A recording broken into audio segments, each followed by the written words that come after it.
redistricting stemmed from a 2022 lawsuit brought by the Mississippi statewide NAACP, alleging that the state had diluted Black voting power despite Black residents comprising about 40% of the population. That's Medgar Evers' old outfit, statewide Mississippi NAACP.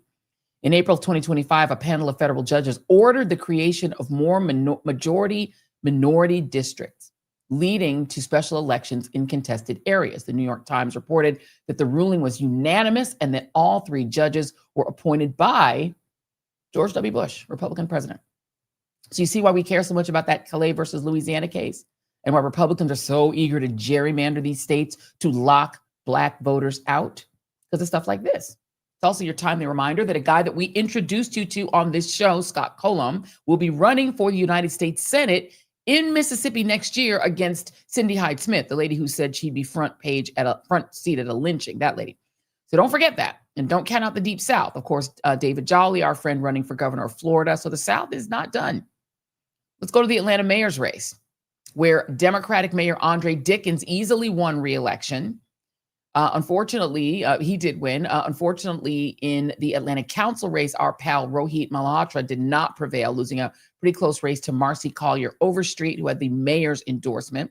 Jason just put up Cincinnati. You can put that back up again. That is the Cincinnati race, where J.D. Vance, John Donald Hamel, whatever his name is, his half-brother, lost. Mayor Aftab Purival was reelected as mayor of Cincinnati in a race that was especially humiliating for the regime, as Purival, the millennial son of immigrants from Punjab, India, and Tibet, defeated John Donald Homan, aka J.D. Vance's half-brother, Corey Bowman, who lost that race, who was trying to unseat him. Here they are together. This is A5. You can see the two brothers.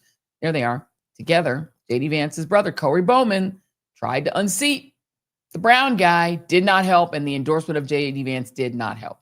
Let's go to Detroit, where Mary Sheffield won and became the first woman mayor of the Motor City. The soon-to-be former Detroit City Council president made history previously in 2022 when she became the youngest person ever elected as council president. She's just 38 years old, a millennial. By the way, she won in a landslide. There is the margin. She got 77% of the vote. But look at the small number of votes that you need to become the mayor of Detroit. 88,239 votes, and you too could be mayor of Detroit. That is how few people turn out for these races, but she won.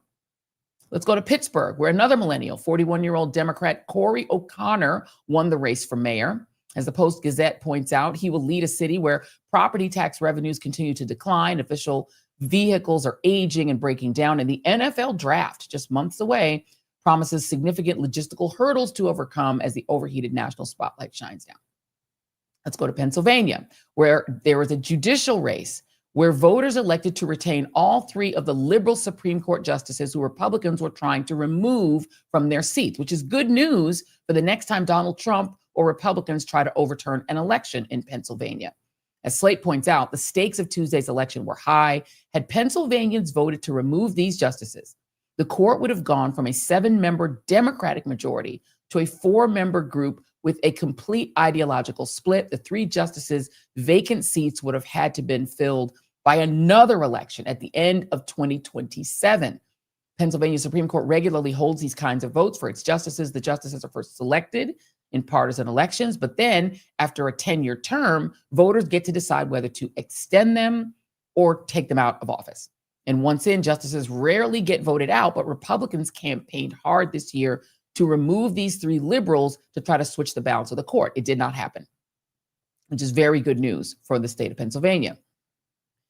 For all 3 justices, voters overwhelmingly said to keep them. Okay, so of course, the big news last night, as you know, were these statewide elections in New Jersey and Virginia, and the blockbuster win by yet another millennial, 34-year-old Zohran Mamdani of New York City.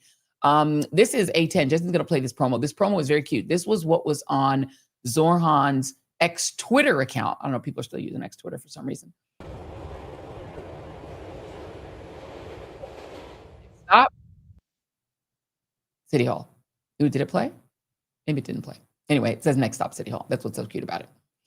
So we're going to have much, much more on that. We're going to talk a lot tonight about Mamdani, especially in hour 2 of this program, including a very huge irony that the mainstream media completely missed last night. This was like the biggest story in the country last night, but a lot of the mainstream media missed it and also cast themselves in a weird way to present this news to the people.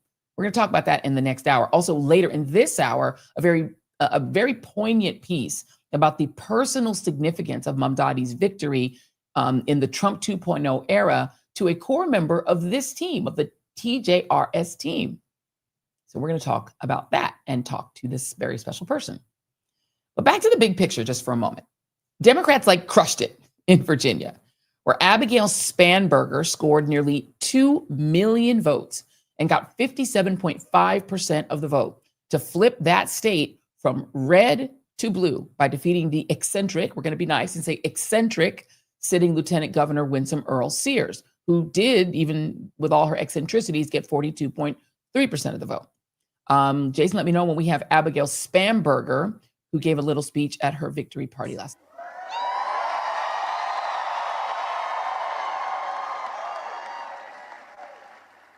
Tonight, we sent a message.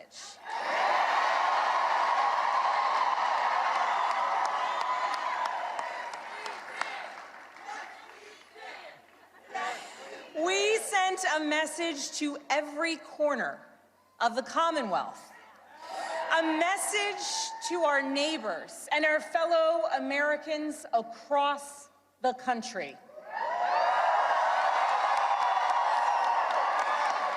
We sent a message to the whole world that in 2025, Virginia chose pragmatism over partisanship. We chose our Commonwealth over chaos.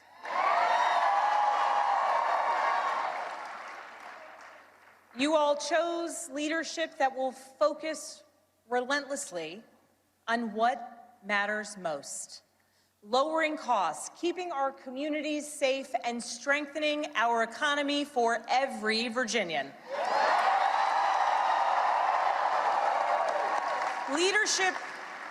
Leadership that will focus on problem solving, not stoking division. We chose leadership that will always put Virginia first.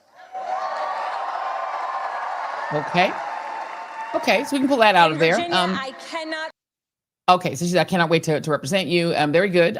So a very sort of Biden-esque, bipartisan message, pragmatism, and note she got the getting costs down piece, which Zohran Mamdani has zeroed in on and which every Democrat is trying to also pick up on. Okay, so we'll note that. I want to also note there was some history made in those Virginia races. Ghazala Hashmi, she was elected as lieutenant governor of Virginia, making her the first Muslim statewide elected official in all of U.S. history. Ghazala Hashmi, who was a state senator in Virginia, she wins. Huge race. If you're a Muslim American, she made history last night, as did Mamdani, first statewide elected Muslim woman in U.S. history.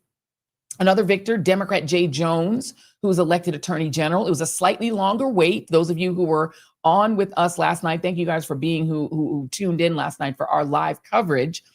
Big ups to everybody who did that. By the way, did I mention that you should like and subscribe and share? I don't think I said that, but do like, subscribe, and share. If you were on with us last night, we talked about Jay Jones and we went through the sort of excruciating slow wait for him to get through. But he did. It was a closer race than some of the others because of the sort of text message controversy. But here's Jay Jones giving a little bit of his speech last night. It was a hard-fought campaign. But at the end of the day, this election has never been about me or my opponent. It has always been about every single one of us and the future of Virginia. And this election, this victory, is for you and for every Virginian who is lying awake right now. Not because they're following along with these election returns, but because they're worried about their future, for themselves and for families just like mine. We have big fights ahead of us. Our Commonwealth and our country will continue to be tested. But tonight I make this pledge to every single Virginian. I will never, ever stop fighting for you. Okay, we can leave that there. And that is going to be important because if you're in Virginia, you now have an attorney general who's likely to join the lawsuits that other states are engaging in over SNAP, SNAP and withholding that SNAP money from the federal government protect your abortion rights. That's going to now happen. You're going to have somebody who'll do that. And also if you're a federal worker, and a lot of federal workers live in Virginia, you will now have an attorney general who's likely to join the lawsuits, preventing you from getting laid off and fired illegally. So that's good news if you're in Virginia. That was very pragmatic to not worry about some silly text message controversies when the other side have group texts where people are saying, I love Hitler. Let's go to New Jersey in a much less close than expected win for Democrat Mikey Sherrill, the military veteran. She got 1.8 million votes on her way to a 56.2% romp, beating MAGA mini-Trump Republican Jack Ciattarelli, meaning New Jersey will remain in Democratic hands. It will remain a sanctuary state. Here's Mikey Sherrill, a little bit of her victory. So thank you to everyone who's joined me in fighting for a better future. I know these are tough times. I know not everyone voted for me, but I'm working for everyone. Every single one of you. When we all do better, we all do better. So tomorrow begins a new day. And at each new day in New Jersey, the sun rises over the Statue of Liberty, a daily reminder of her promise. Give me your tired, your poor, your huddled masses yearning to breathe free.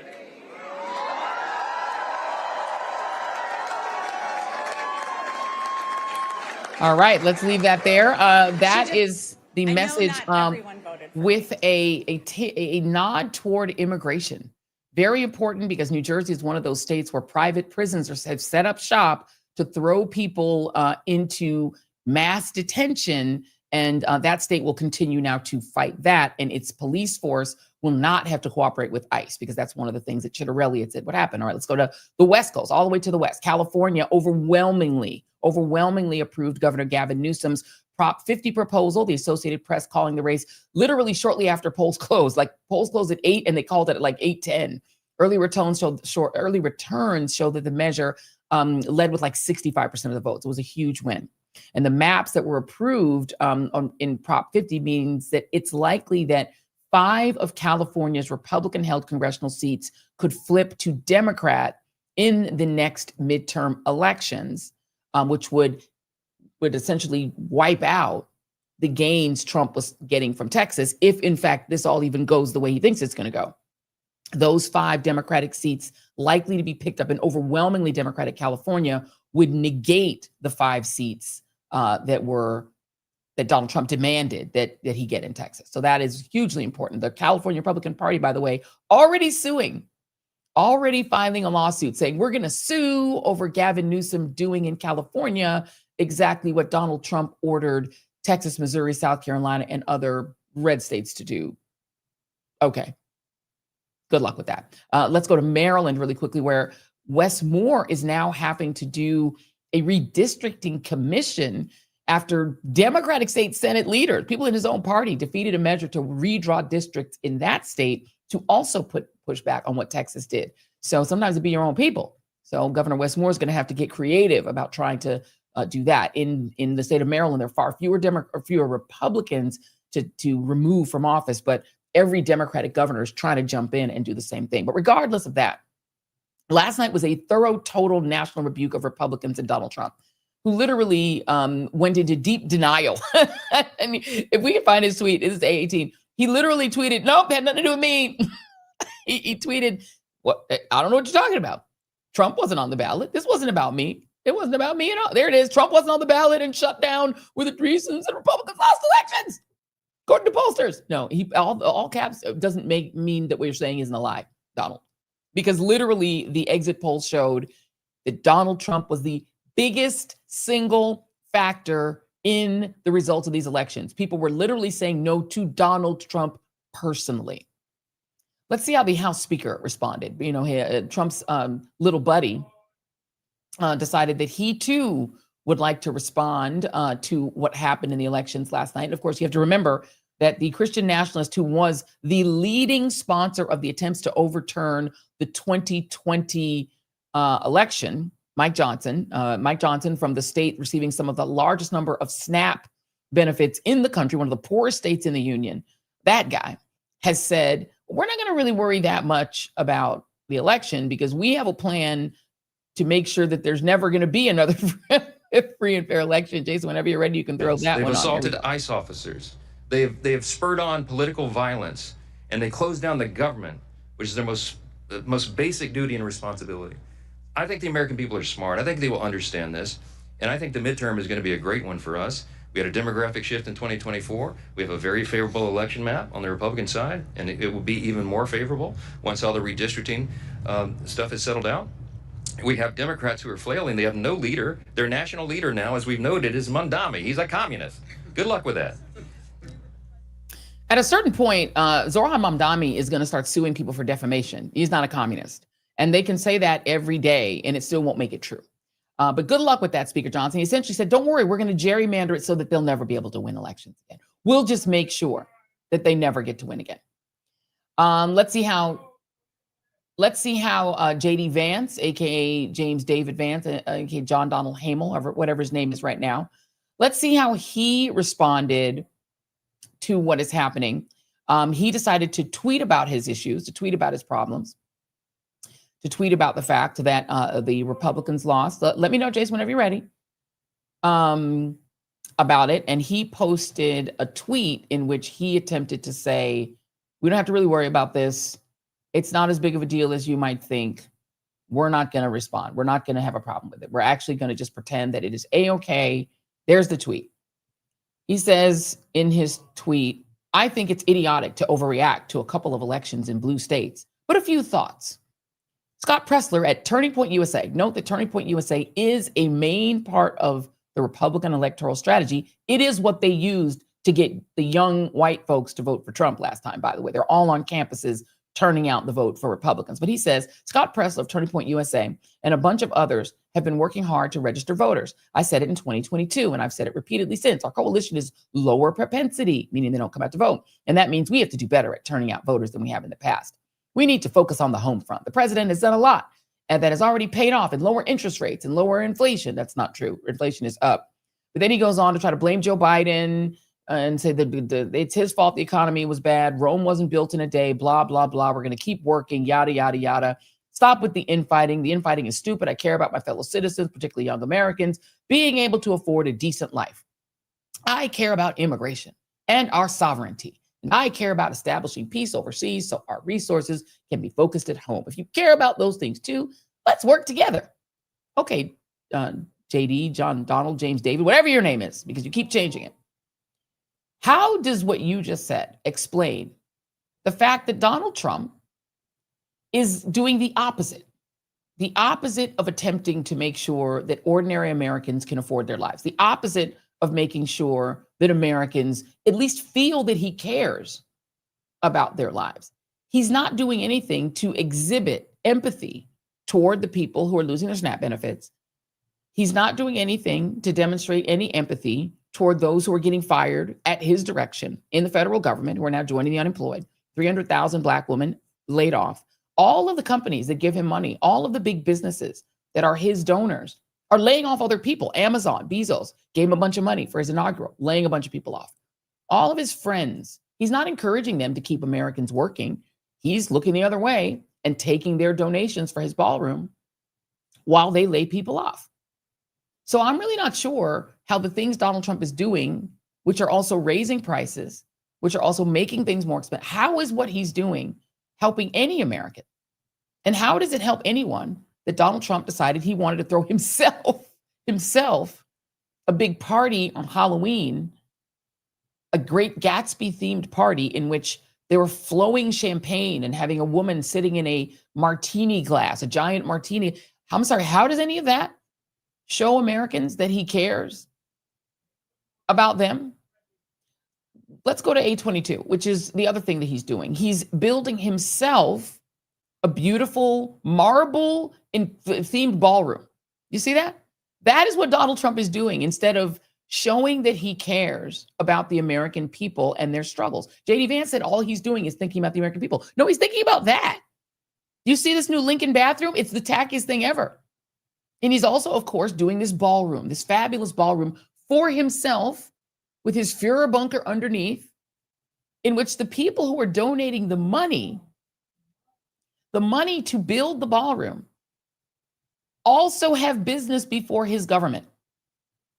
What's left of the Washington Post reports that more than half of the companies who are donating to the $300 million waste of money ballroom are dealing with federal law enforcement on actions including unfair labor practices, environmental infractions, and deceiving consumers. The companies, including NVIDIA, Google, Comcast, Lockheed Martin, they have received more than $279 billion in government contracts over the past 5 years, with a B. So I'm sorry, how does that help with affordability, J.D. Vance, or whatever your name is today? How does any of that help? How does it help? And we're not going to play it, but how does it help that Donald Trump came out today and said his answer to what happened in the midterms is that Republicans should nuke the filibuster so that he can pass whatever he wants. We don't have to play it, so that he can pass whatever he wants and Democrats can't stop him. How does that help the American people? How does it help? We won't play this either, but we won't play it right now. But he also came out and said that he would like his cabinet to treat him like Xi Jinping, the communist dictator of China. And that is what he wants for his cabinet to do. Treat him like a communist dictator. I'm sorry, how does that help anyone? Do we have our guest ready? I believe joining us now is one of the journalists who's digging deepest into this regime's insane corruption, Judd Legum, who publishes popular.info. Let me know when he is ready. Oh, okay, we're going to wait till he comes on. All right, so everybody's talking to me off screen, and I am trying to do my best to listen to everyone talking to me in my ear and also talk to you guys. So the reality that we're dealing with right now is that Donald Trump is exhibiting none of the behaviors that would be normal if a president actually cared about the American people, if they actually cared about the American people's finances just ahead of Thanksgiving, if they actually cared, if he actually cared about people being able to afford groceries, to afford gas, to afford their rent, their mortgages. He's not exhibiting that behavior. What he's exhibiting is I'm sorry, what Jason, go ahead, talk. You have to tell me, what are we saying? Okay, let's bring in Judd Legum. He publishes popular.info, which all of you should be subscribing to on Substack. Judd, welcome. Thanks for having me, Joy. So let's talk. We're gonna put up, if we can, the homepage of popular.info. This is 826. Whenever Jason has that ready, you are covering a ton of stuff. There's just a lot going on. I didn't even know where to begin, and I decided rather than choose one of the corrupt, sort of insane things that Donald Trump and his regime are doing, I would just let you go and tell me what you think are the most significant elements of corruption that we should be thinking about today on the day after the election. Yeah, there's a lot to choose from. That's absolutely correct.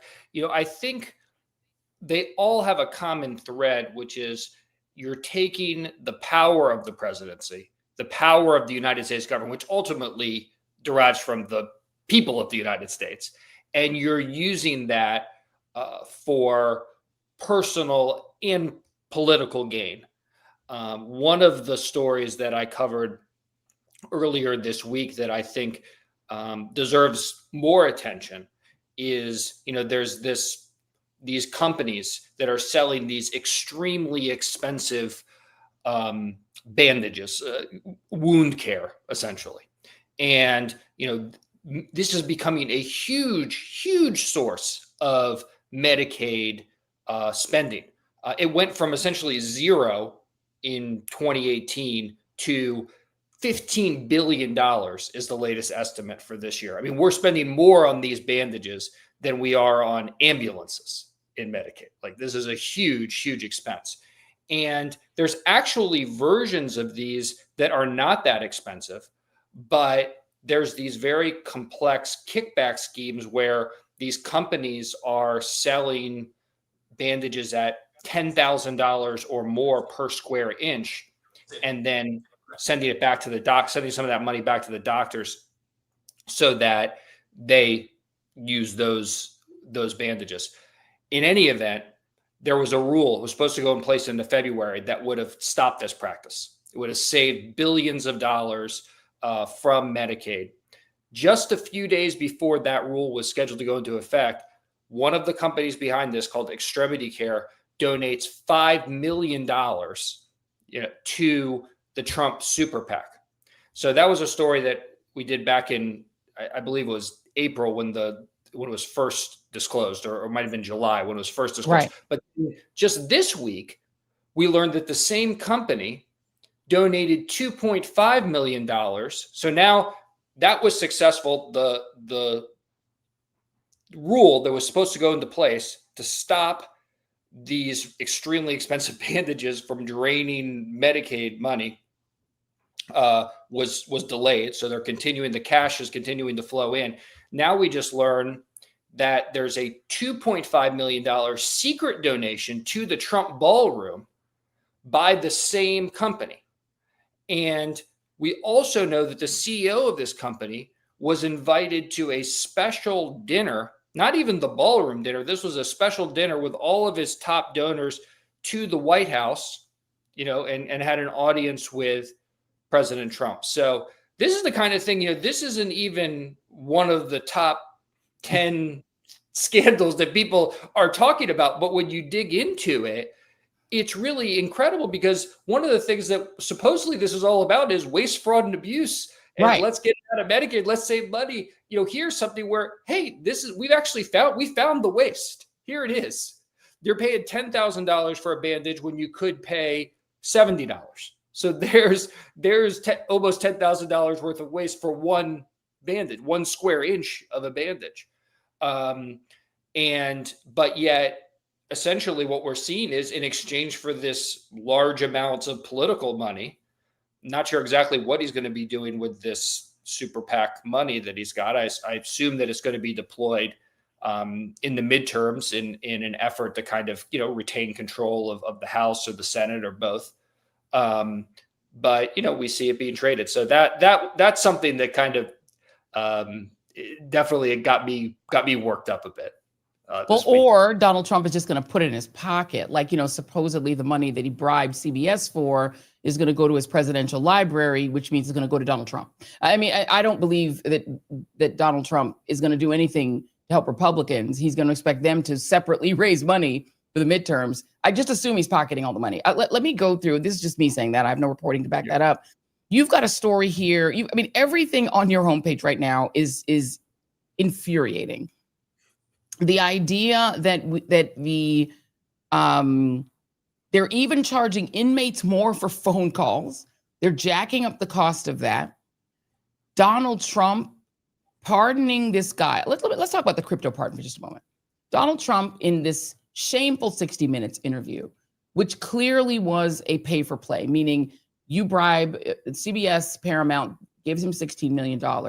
Clearly somewhere in that transaction, there was a promise of an hour plus long interview. He did 73 minutes.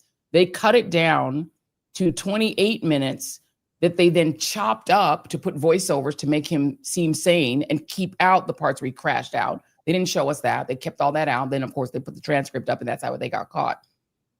But one of the parts of that interview that actually was revelatory, there was one piece of news that was made, was that Donald Trump said he does not know who this crypto billionaire is who he pardoned, who happens to be enriching his sons. But he says, I don't know him, which indicates that either he too is using an auto pen, which is a thing Republicans have said all of Joe Biden's pardons should be negated over. So either he just doesn't know who he's pardoning and he's using an auto pen, or he lied.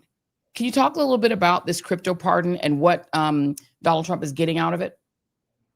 Yeah. This is just that fact to say, I pardoned this person who, by the way, was convicted or pled guilty to violating anti-money laundering laws. And the Department of Justice said, as a result, willfully doing so. And as a result, money was going to terrorists, to child exploitation. This was a very serious issue. He did spend 4 months in jail. He also had to step, and that's really what this is about. He had to step down as CEO of this crypto platform, Binance. So that's where he was, and he wasn't going to be able to be the CEO. He wasn't going to be able to operate in the United States. He moved to Dubai. What we saw subsequently was that Trump started one of several crypto companies that he started, World Liberty Financial. They start what's known as a stable coin, where you have a cryptocurrency, but it's supposed to be worth $1 all the time, so you can just move it around. Who knows why you need these things, but you have one. They made one. And, people make cryptocurrencies all the time, but what happened was that Binance agreed to accept, or actually requested, a $2 billion investment to be made in this new Trump-backed stablecoin into their own business by a Dubai, essentially a state sovereign wealth fund, state-connected investment fund in Abu Dhabi. And that was hugely valuable. I mean, this is going to be generating, probably already has generated tens of millions of dollars, could generate hundreds of $millions, because essentially you just have to keep this money in reserve. They pay you $2 billion for these stable coins. Trump's company, World Liberty Financial, gets to keep that in an account. They can invest it. You can put it in a money market account. You can do whatever. Who knows what they're doing with it? But you make money off of that $2 billion you have. And they also make money anytime these coins are traded. And so anyway, after that happens, now all of a sudden, Trump issues this pardon. I mean, these were things that did not happen, with a huge amount of time in between them. Now, Trump says, "Oh, people are telling me that this guy was set up." Well, he's in this crypto business, as he mentioned. He's in this crypto business with his sons. His sons, Don Jr., Eric, a close friend of Don Jr., was hired to be the lobbyist for CZ, the crypto executive who got a pardon. And about a week before this pardon was issued, or wasn't too long ago, I believe it was at the ceremony that they had at the White House that was, in sort of memorial of Charlie Kirk. So it wasn't that long ago. He was spotted, both Don Jr. and this lobbyist were spotted at the White House. So when he says people are telling me, it's basically the lobbyist who was hired at the advice of his son, and his son are telling him that this guy was set up at the same time that this person is making this multi-billion-dollar transaction with the stable coin. And there's other things that I won't get into the details here about that they're doing with this, that Binance is doing, but it is this is tens of millions, probably by the time this is all said and done, hundreds of $millions directly into Trump's pocket in exchange for a pardon, which he claims he doesn't know anything about, doesn't even know who this person is. So just saying that should be a scandal in itself. But when you start peeling back what this guy actually did for Trump, it's really outrageous. So what we're seeing is a president enriching himself and his family to a degree we've never seen. You forget Teapot Dome and other previous presidential scandals. There's never been anything like this kind of self-enrichment. And Donald Trump is doing this while his administration, and again, the executive branch has control of this, is refusing to release the full emergency SNAP fund so that people can buy food ahead of Thanksgiving. I don't know how much more Marie Antoinette you get than that. Well, I guess you could hold a Great Gatsby party at your mansion in Mar-a-Lago. That might be one other thing you could do. But yes, I mean, I think it's the use of power, the use of resources, which are not Trump's resources. He has control of them. It's a public trust. Yeah. But they're not being deployed in a way that is going to help people. They're being deployed in the way that helps him personally. And because there's so much else going on, because, we're bombing, boats in, on the open water, and we're talking about detonating nuclear weapons, and we're talking about getting rid of the filibuster so that they could get invading Nigeria. Yeah, because there's so much else going on. Yeah. The corruption is not the main, one of the main narratives that are really of Trump's second term, but in any other presidency, any one of these things would be a dominant story. And we've seen in the past, I mean, if you just think about, you don't have to go back too far, but you think about, the Clinton Gore fundraisers with potential Chinese, and there wasn't ever any evidence or proof that any money was ever exchanged that personally benefited anyone, or that Gore or Clinton knew anything about it. But it was still. Wait, Judd, forget that. What about? Do you remember? Are you old enough to remember the haircut scandal of Bill Clinton getting inexpensive haircuts? It was weeks and weeks and weeks of our lives where the mainstream media obsessed over this. Yeah. So just the hint of it, the hint of potentially something that was some marginal financial benefit would occupy weeks of coverage. And now we have really, you don't need to uncover it because it's happening in the open. There's press releases that are being sent out about it. It isn't treated that way. So I think it's something, we saw, in the returns yesterday, though, that, maybe I think it's easy to think that nobody is absorbing any of this, but maybe people are sort of figuring out that actually some of the folks in power might not have our best interests at heart. Yeah, I think people are figuring it out. When you throw the Great Gatsby party and the pictures get out and the video gets out of you all laughing in the faces of Americans who are literally starving, I think it kind of gets out. Exit question to you, Judd Legum. Your main story, one of the biggest stories that you've got on Popular Information right now, is about Speaker Johnson, who we played a little while ago, saying not to worry, Republicans, we're just going to gerrymander ourselves into permanent power. So don't worry, we've got this. We'll just gerrymander to make sure no one can vote us out. The fact that he is refusing to return to work, even some Republicans are criticizing him for forcing his members to stay out of Washington. It's been more than a month. They haven't worked. They're still getting their paychecks. How much of this in your reporting is about him not wanting to have Congresswoman-elect Grijalva sworn in because he fears that the Epstein files will then be released because she will vote for that discharge petition, and then what I call the Epstein ballroom. That's why I call it the Epstein ballroom. All the billionaires, the big ticket folks who hang out at Gatsby parties and do fun things like own 18 private jets or whatever, whoever those people were that were hanging out with Epstein, that all that will come out. Yeah, well, I think that what he's done is successfully delayed this until after the election. I mean, I don't think it necessarily had any kind of impact, but if that was the goal, they've achieved that. That was the subject of my newsletter today, and I went through all the different other alternative explanations that he's put out there, and they don't make any sense. They said, oh, well, we're following the precedent that you have to be, in legislative session in order to swear someone in. Of course, as you mentioned, he's canceling all the legislative sessions. But even if you accept that, earlier this year in April, less than 24 hours after two Republicans won a special election, he had them sworn in pro forma sessions.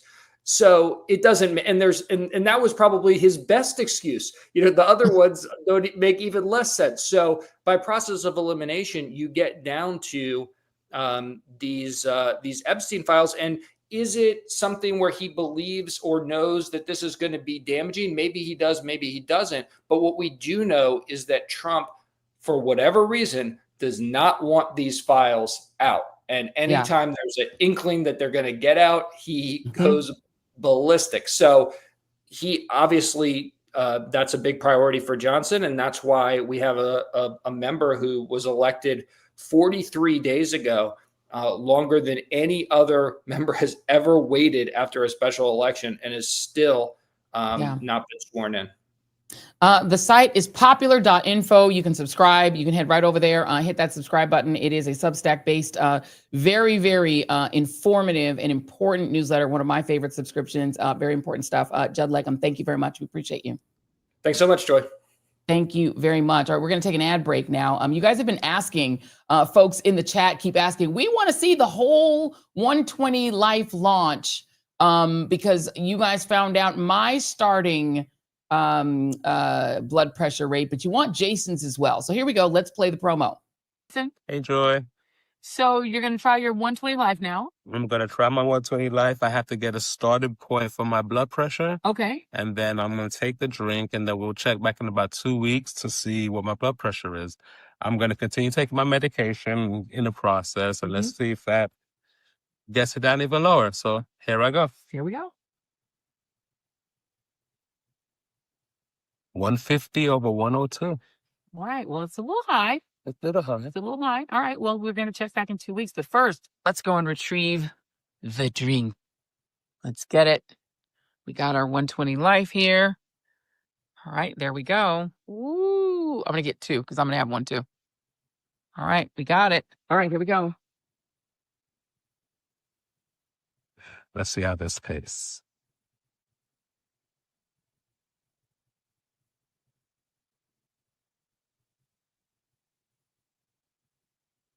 Okay. It's an interesting taste. It doesn't taste half bad. I can get used to this.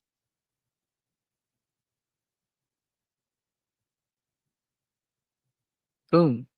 All right. We'll check All back right. with you in 2 weeks. We're going to take it every day and we'll see how it goes. All right, guys. All right. So now you know all that you need to know. We've got all our starting blood pressure. We've been taking it now for over a week. I've been taking mine first thing in the morning. I really like it. I think it tastes really good.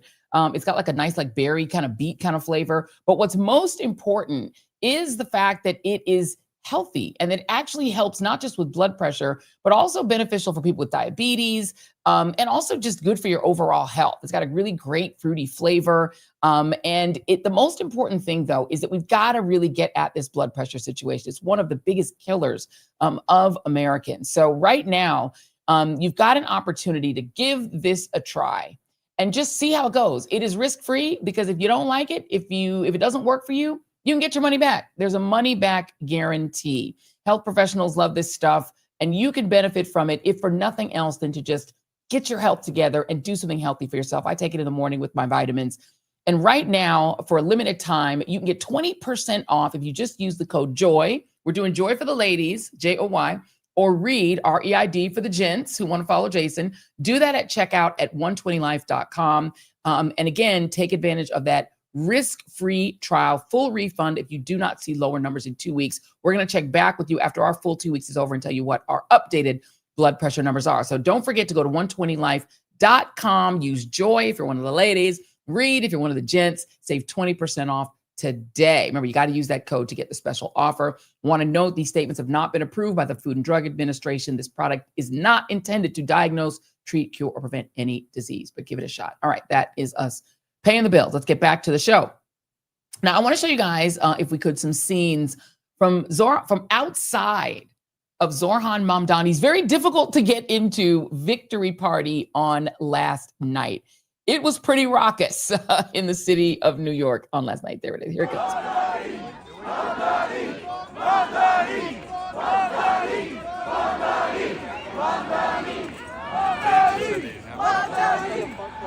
A lot of happy New Yorkers. You can see them. And the crowds were just as big inside. It was tough to get into. We were trying to get Jennifer Welch on the special last night, but it took her so long to get in that we were already off the air by the time that she got in. But I want to show you from inside of the victory party, the moment when New York City got a chance to meet its new first couple, who are quite a lovely couple, Zohran Mamdani and his lovely wife. And here's that. Thank you. And his whole family, by the way.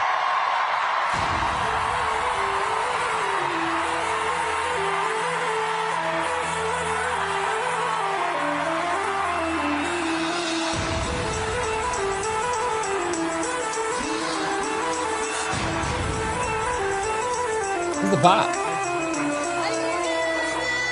Watch where the beat kicks in.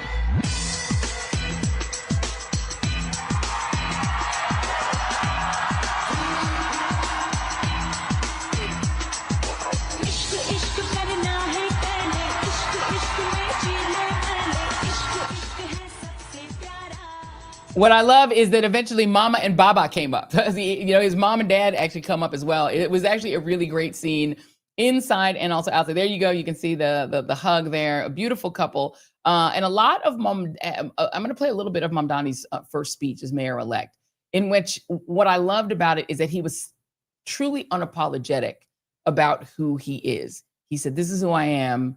I'm your new mayor. Get used to it." Yeah, here's that. After all, the conventional wisdom would tell you that I am far from the perfect candidate. I am young, despite my best efforts to grow older. I am Muslim. I am a democratic socialist. And most damning of all, I refuse to apologize for any of this.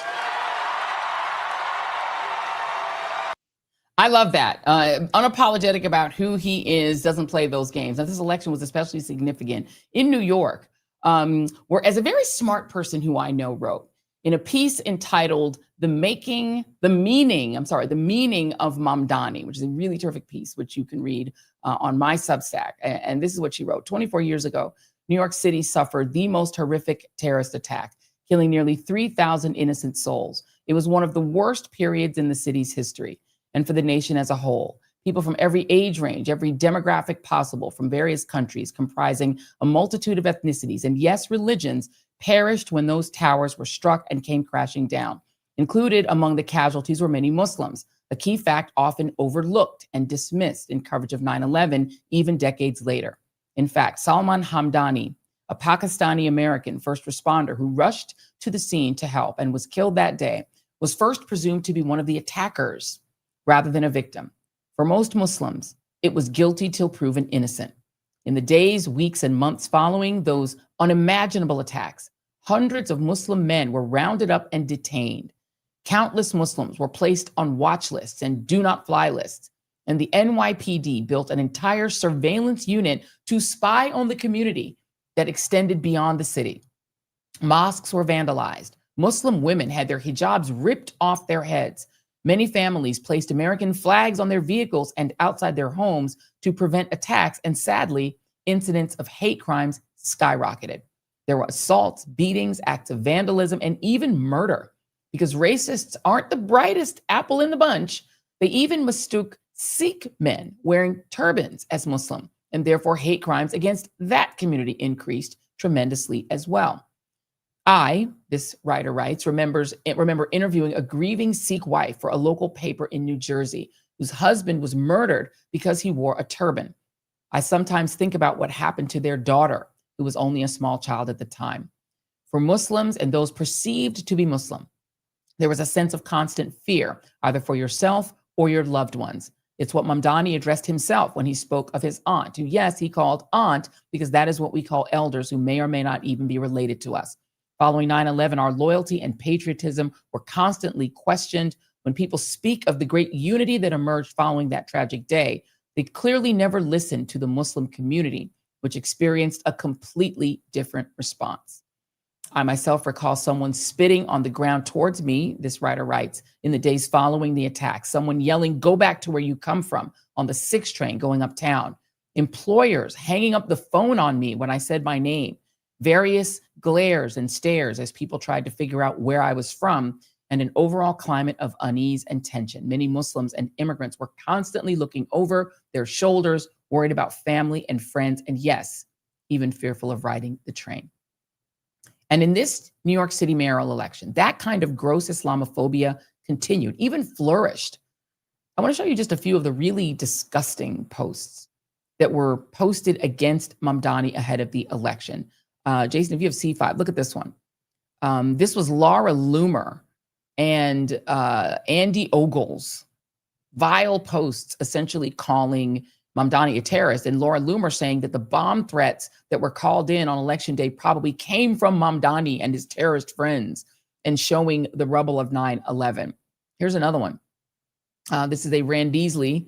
We like to call him a Randeasley, who posted, "When you vote tomorrow, remember 9/11. Classy. Even celebrities. Deborah Messing, this one hurt my heart. She's an actress I actually used to enjoy. Talking about in Judaism and Christianity, we're commanded to speak the truth. In Islam, they're commanded to lie if it means spreading them. Do not disregard this fundamental ideological difference. Now take a look at Mamdani. Apply that basic rule. Listen to his words and watch his actions. He's revealing their goal, mass conversion. These are two opposing civilizations that cannot exist." Pretty horrible.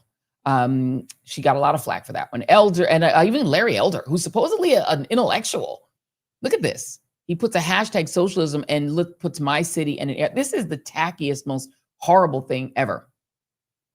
And again, Laura Loomer making light of the bomb threats that actually literally happened in New Jersey and in New York on the day of the election, mainly in Democratic precincts. 2 schools had to actually shut down their voting for a while in order to let people vote. So that's the atmosphere that led to the election of Zohran Mamdani. And you know what? He won anyway.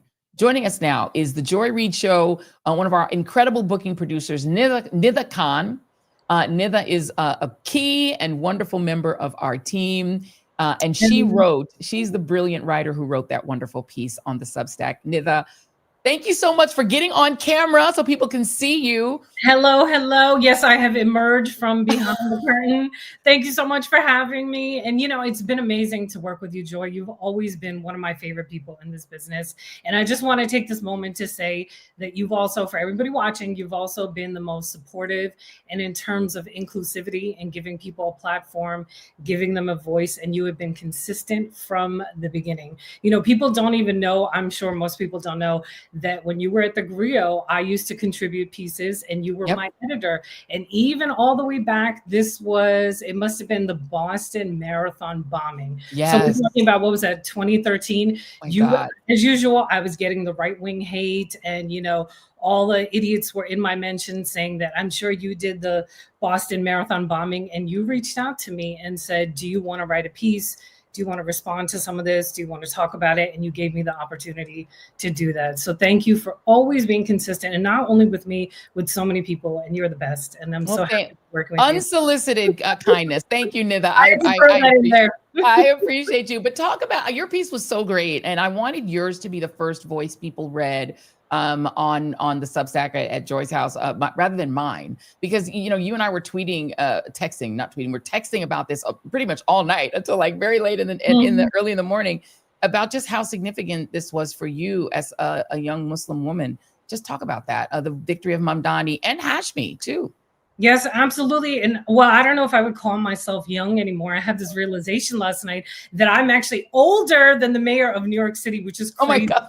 I'm like, when did this happen? I'm like the old auntie now. I guess I'm his auntie. Okay, maybe not that old, but I'm definitely older than him. It was just a remarkable moment. You know, I love the way you read those words for my piece. I'm going to always have you do all the VOs for all my articles from now on.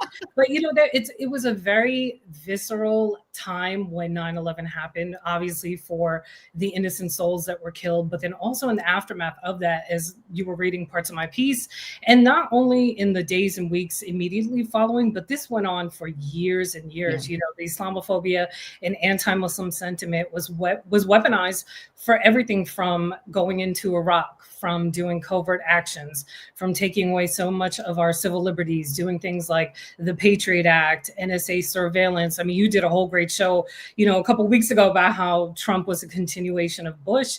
And a lot of this stuff, you know, we've talked about this so many times, ICE, Homeland Security, all this stuff came to fruition under the guise of quote unquote fighting terror. And a lot of that happened only by demonizing the Muslim community, by lumping them all together into the category of being terrorists, and then taking that to get all of this stuff done, including elections, including things like the Ground Zero Mosque, which I talked about in that piece.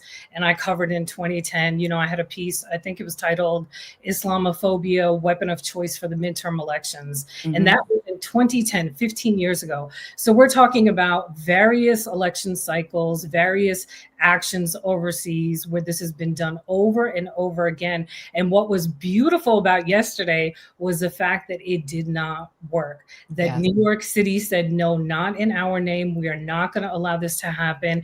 And we are going to elect the first ever Muslim mayor of New York City, who is of South Asian descent like I am. And it was just, honestly, I had tears in my eyes. Like, I never thought I would see this day. And I did get a little emotional because I was like, I wish my dad were alive to see this moment.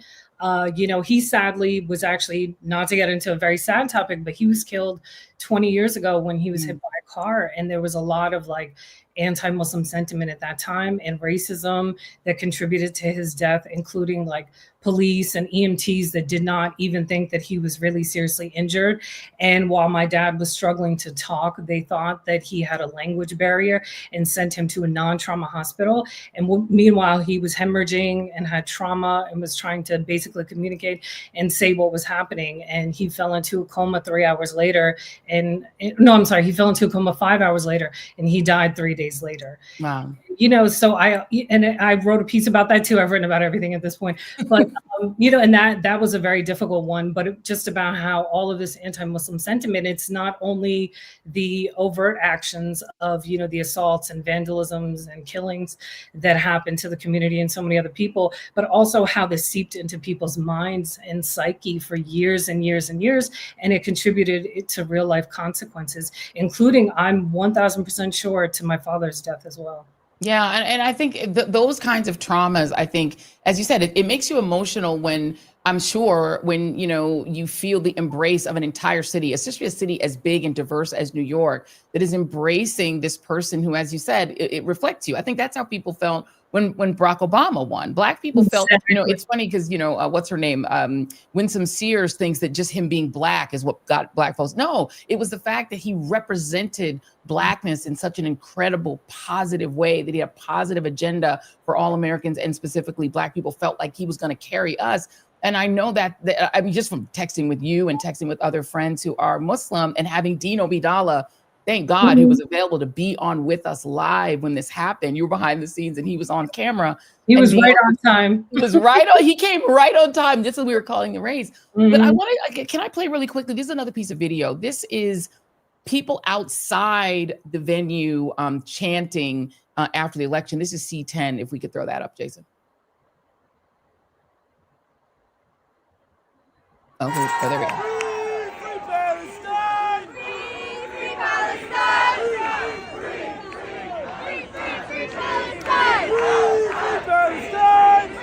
Now that is significant because a lot of the attacks on Zohran Mamdani came because he supports the Palestinian people, the idea of a Palestinian state, and he refused to succumb to the bullying of the Bill Ackmans of the world, who, by the way, has bent the knee. I will say he bent the knee today. Bill Ackman. No time. He sent that tweet out like literally right after he clinched and won. You know, it was like, oh, I'd love to meet with you and work with you. I was like, wow. Yeah, bend the knee.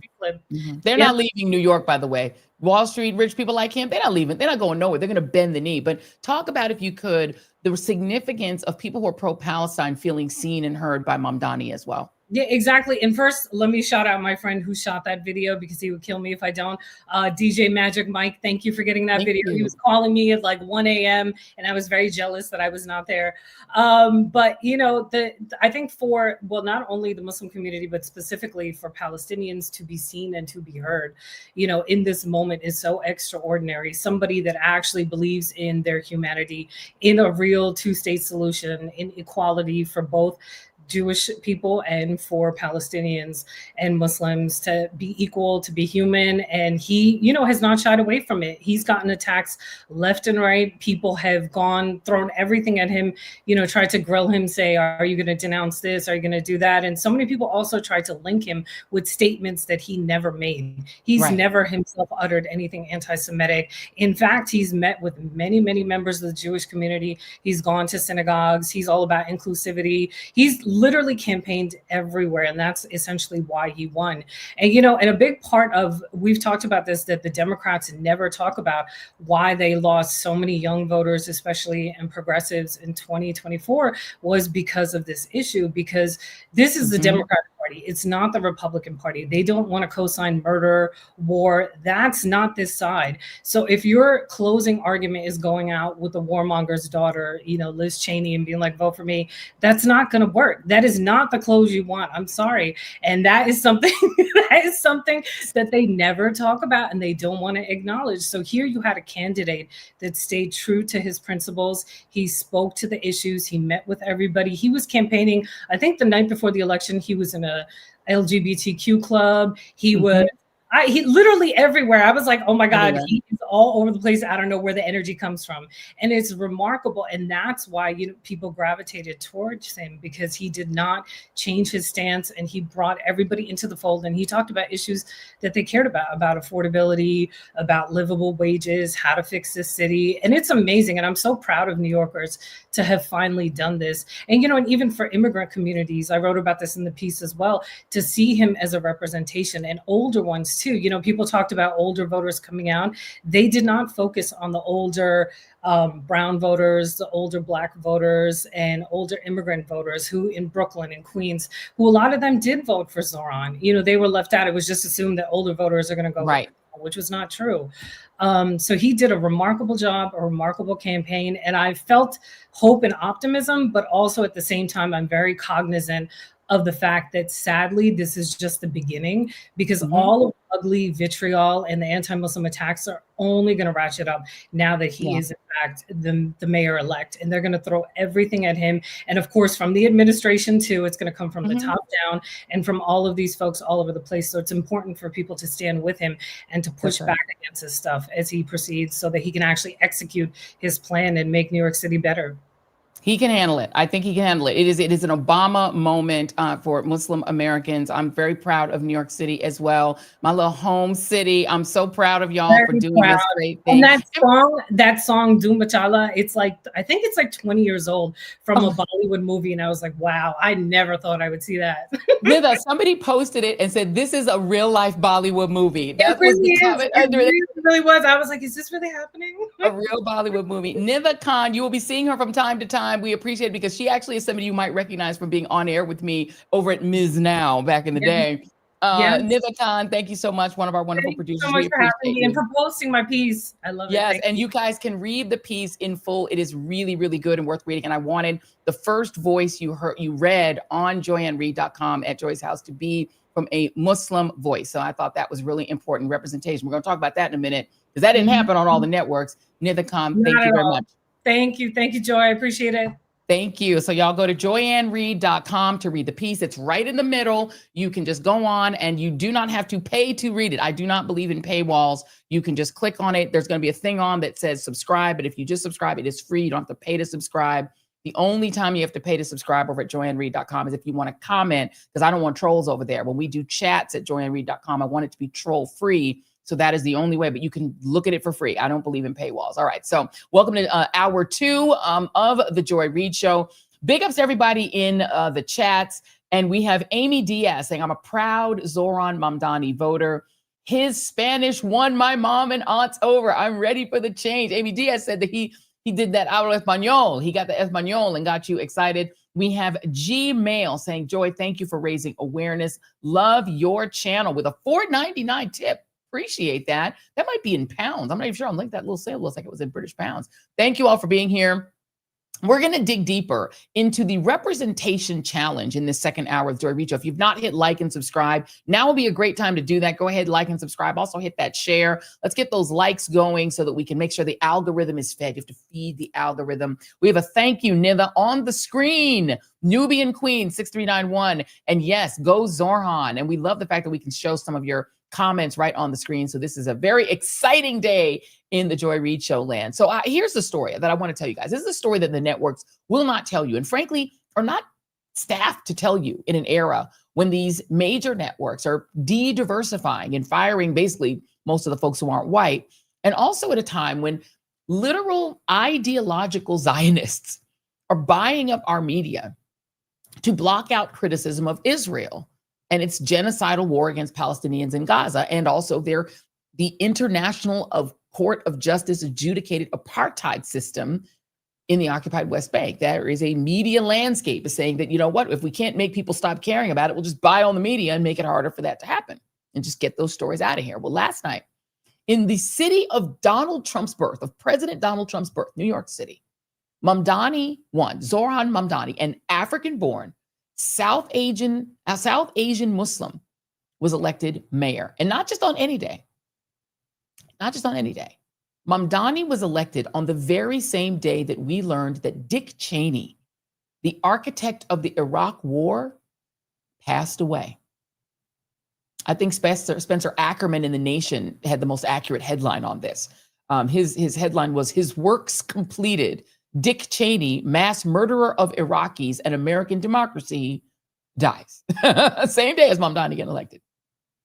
The Iraq War, which was foisted on the American people using CIA-produced lies and cooked up intelligence by the George W. Bush, Dick Cheney administration to feed off of America's rage and terror over the 9/11 attacks on New York City and on the Pentagon in 2001, when Mamdani, by the way, was 10 years old.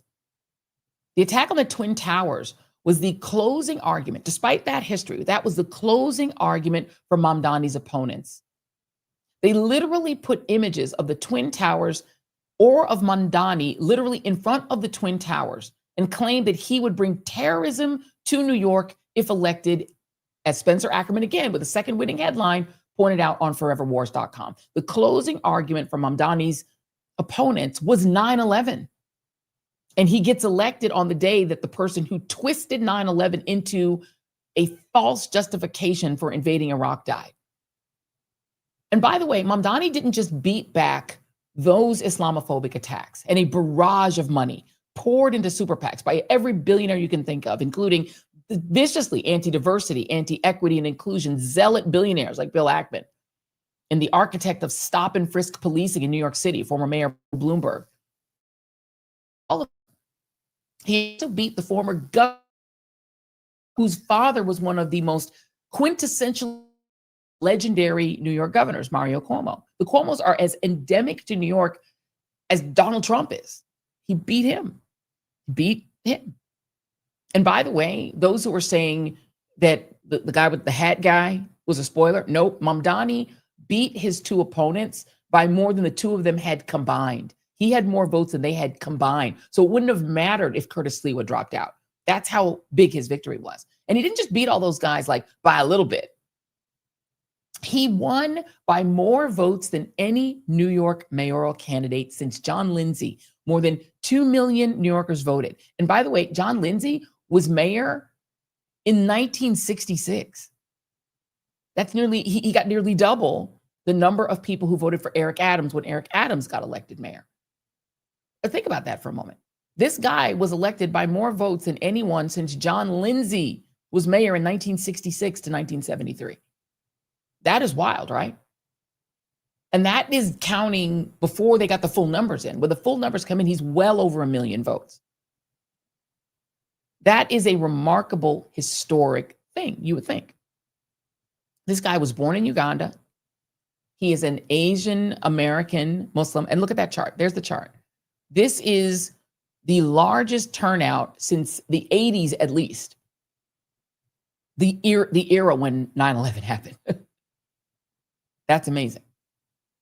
And he did that at a time when Donald Trump, who's from New York as well, was threatening to go to war with Nigeria, bombing boats in the Caribbean, halting all immigration to the United States unless it's white South Africans or white Europeans, threatening war not just against Venezuela and Nigeria, but remember, he still also said he was going to go to war, put troops on the ground to get the Panama Canal, to get Greenland. Talk about, president of peace. All of that was the atmospherics around this election. At a time when the Trump regime is projecting this image of America as what you see on the screen, as this pristinely white country, he won against that imagery.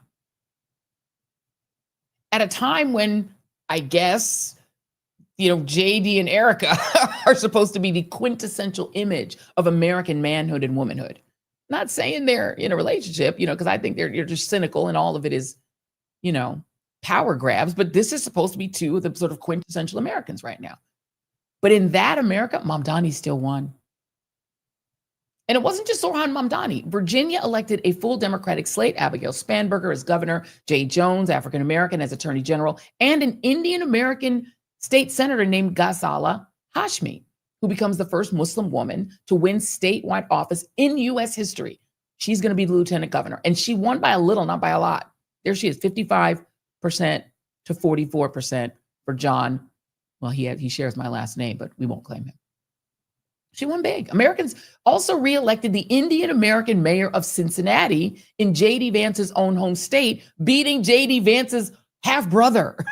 This is like a big historical night, but you wouldn't know it from the largely all-white panels that you saw on mainstream media, where only one Muslim that we've been able to confirm was allowed to comment on the night. Ali Velshi, my good friend Ali Velshi from Ms. Now, who appeared remotely on their election night panel with Empire Muslim Political Affairs Committee. That was it.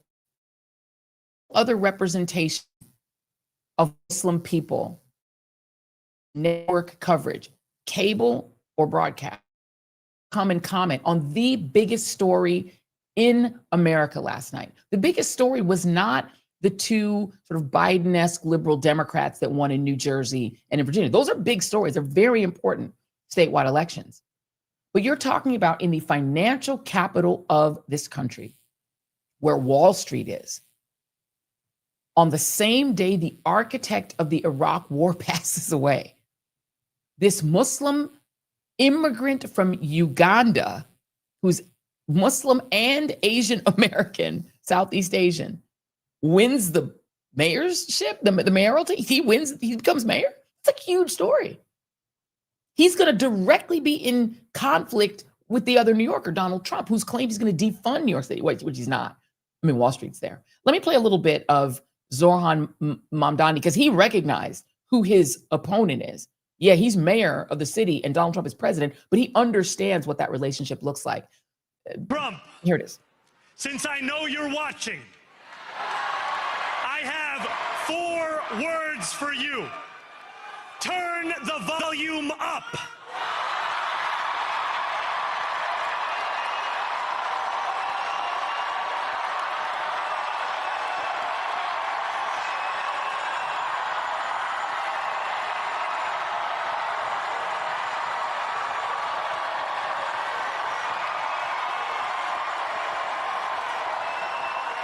We will hold bad landlords to account because the Donald Trumps of our city have grown far too comfortable taking advantage of their tenants. We will put an end to the culture of corruption that has allowed billionaires like Trump to evade taxation and exploit tax breaks. We will stand alongside unions and expand labor protections because we know, just as Donald Trump does, that when working people have ironclad rights, the bosses who seek to extort them become very small indeed. New York will remain a city of immigrants, a city built by immigrants, powered by immigrants, and as of tonight, led by an immigrant.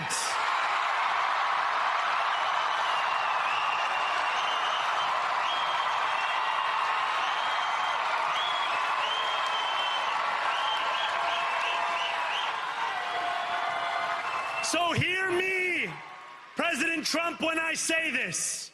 To get to any of us, you will have to get through all of us.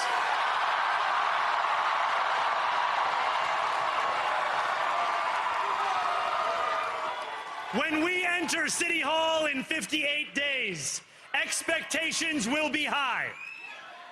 We will meet them.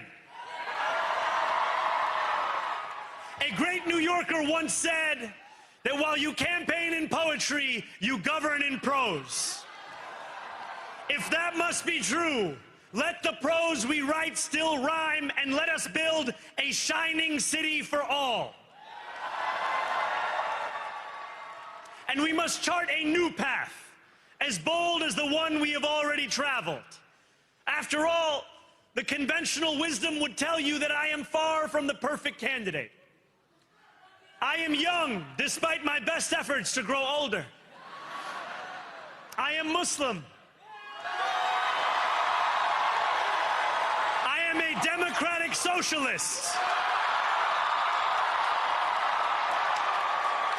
And most damning of all, I refuse to apologize for any of this.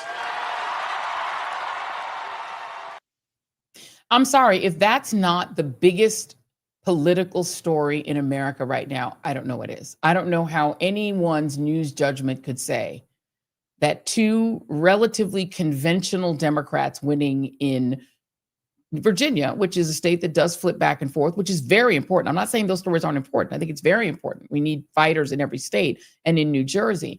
But you're telling me that that isn't the most charismatic political figure in our politics right now, and that that man becoming the mayor of New York City is not the top political story in the country, and that it might not be, I don't know, a good idea to maybe have a Muslim or two around to discuss that?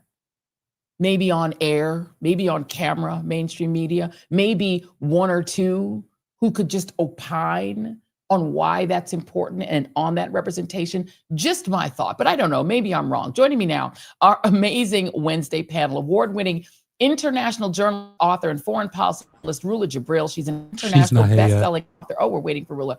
Well, she's going to come in a moment. Well, I'm an associate researcher whose works have been translated into more than 14 languages at the University of Miami, where she teaches communication.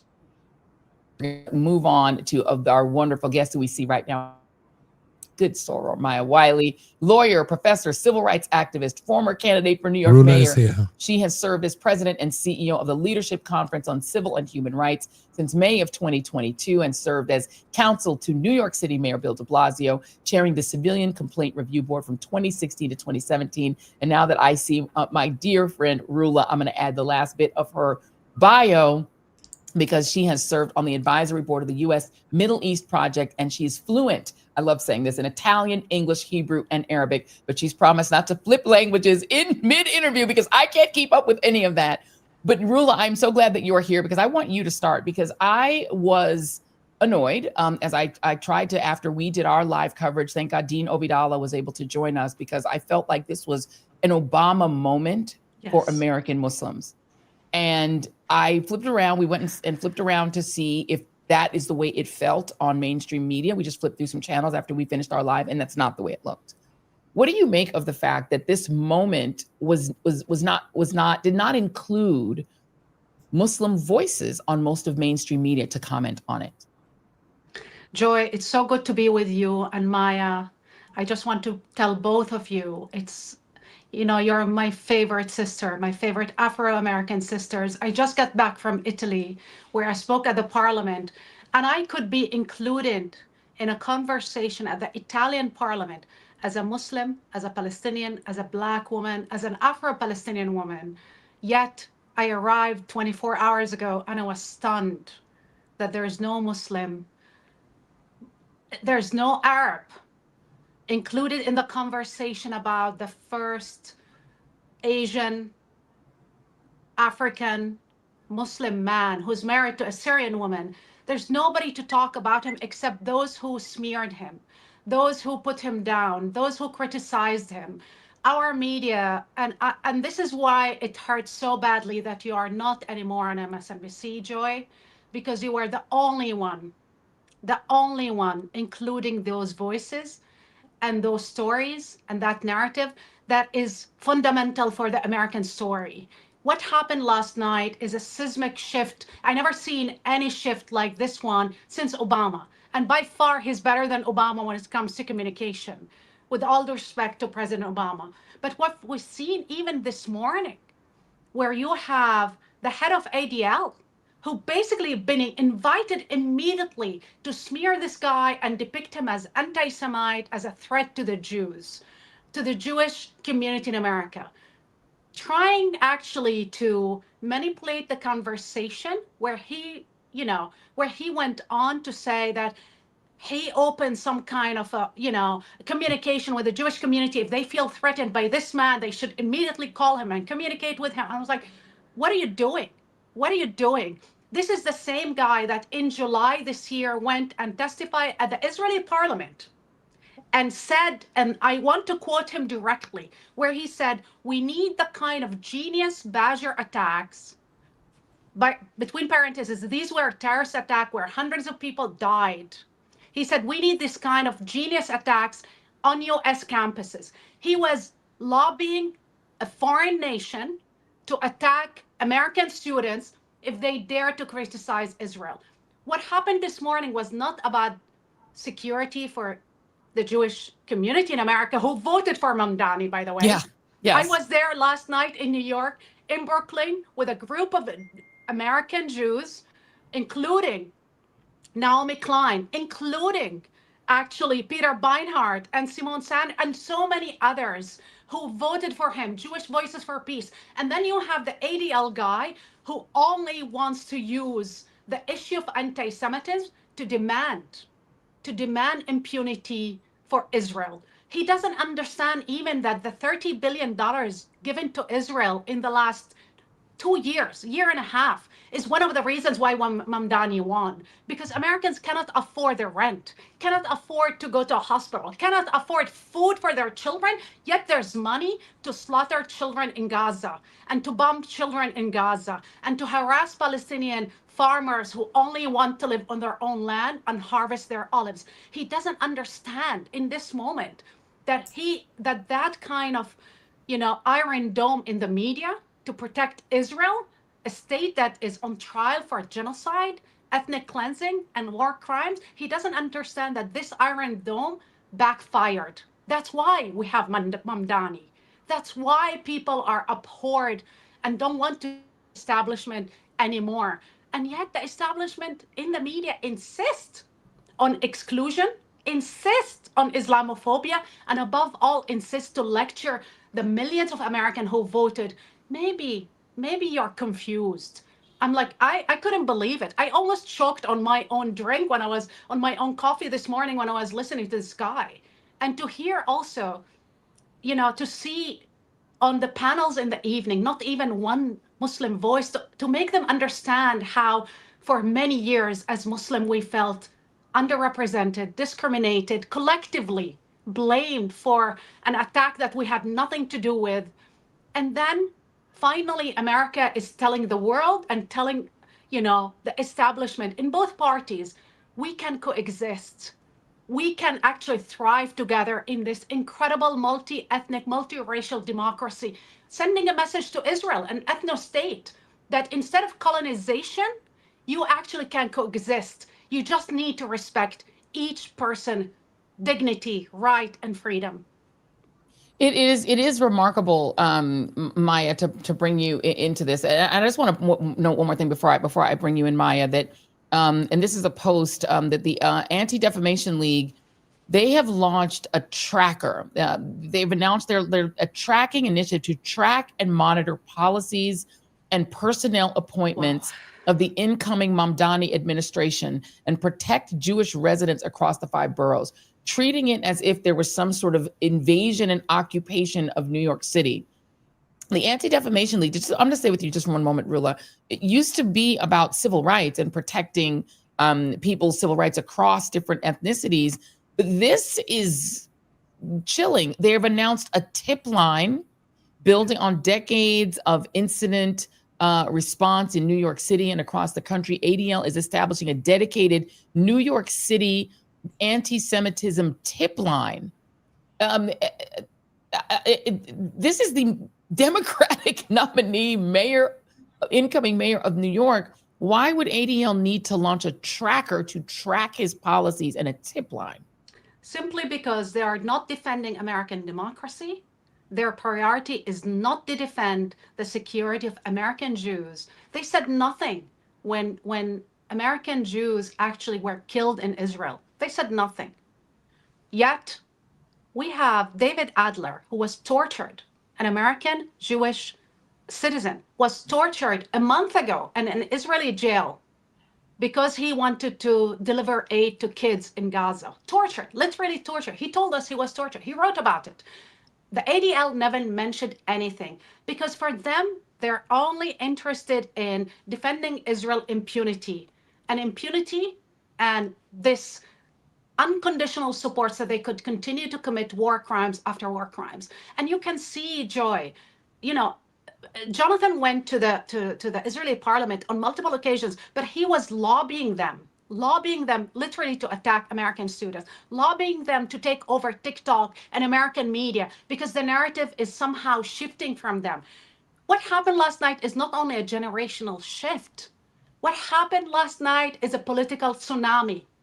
And if they don't understand that this political tsunami is because the overwhelming majority of people who voted and the people who didn't vote are disgusted by these policies, literally disgusted by these policies. So the more censorship and more repression will produce more Mamdanis.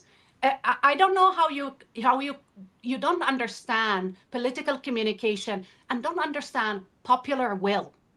I mean, this is for me what happened during the Arab Spring. They kept pushing and pushing and pushing until there was a political revolution. Last night was a political revolution. And I fear for Mamdani because I think the hardest job starts today. Yeah. They're going after him because, yes, he won the elections, but they will fear his success politically because that means it will undermine and show how the failure that they are. Let me bring you in, Maya, because, you know, you and, you know, I can just say that all our kids that lived in New York voted for you when you ran for mayor, which would have also been a political earthquake if we'd had the first Black woman mayor of New York City, and you would have been phenomenal. What was your reaction to this? Because it definitely felt to me like the biggest story in America. With due respect to the gubernatorial races, it is an earthquake, right? Oh, yeah. But it's, well, I want to use a different metaphor because people are afraid of earthquakes. Oh, fair. Yes. This is a very, very good story for America. This is a very, very good thing for the city of New York. This is something that should be paid attention to and picked up by the Democratic Party.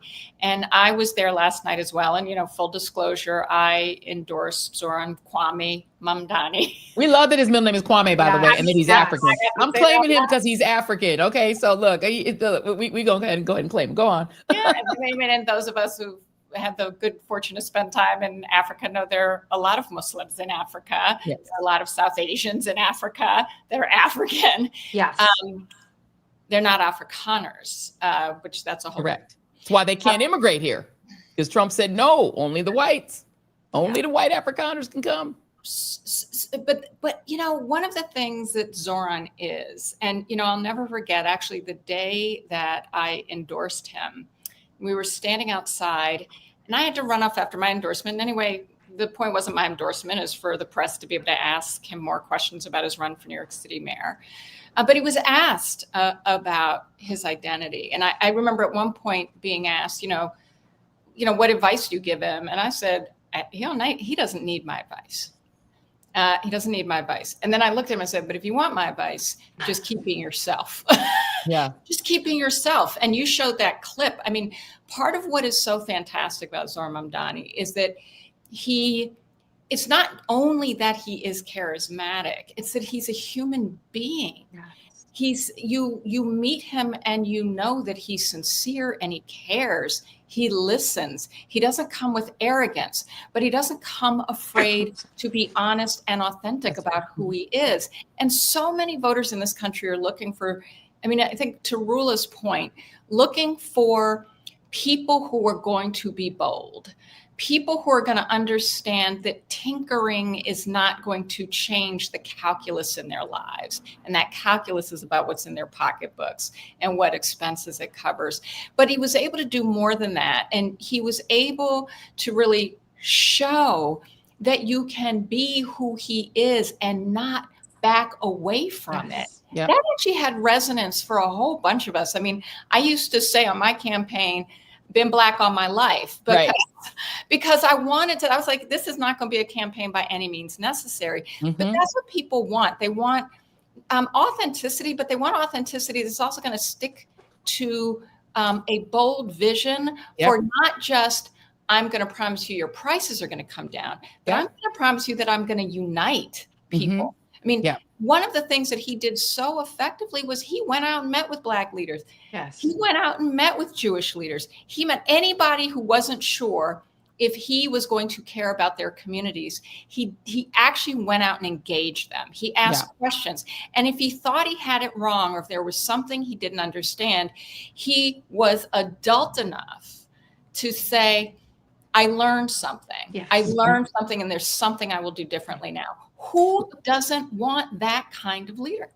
To really quickly stay with you for a second, Maya, because you've worked in municipal government, you know how difficult it is, because the trick now, and Dean Obeidallah made this point last night, is now implementing these very ambitious plans. There were a bunch of ballot measures, and this is D12. There were a bunch of ballot measures. There were 6 on the ballot. 4 of them passed. Weirdly enough, the one that didn't pass was the one that would have put municipal elections the same year as presidential elections. I'm not sure why that didn't pass. But one of them would expand ski trails.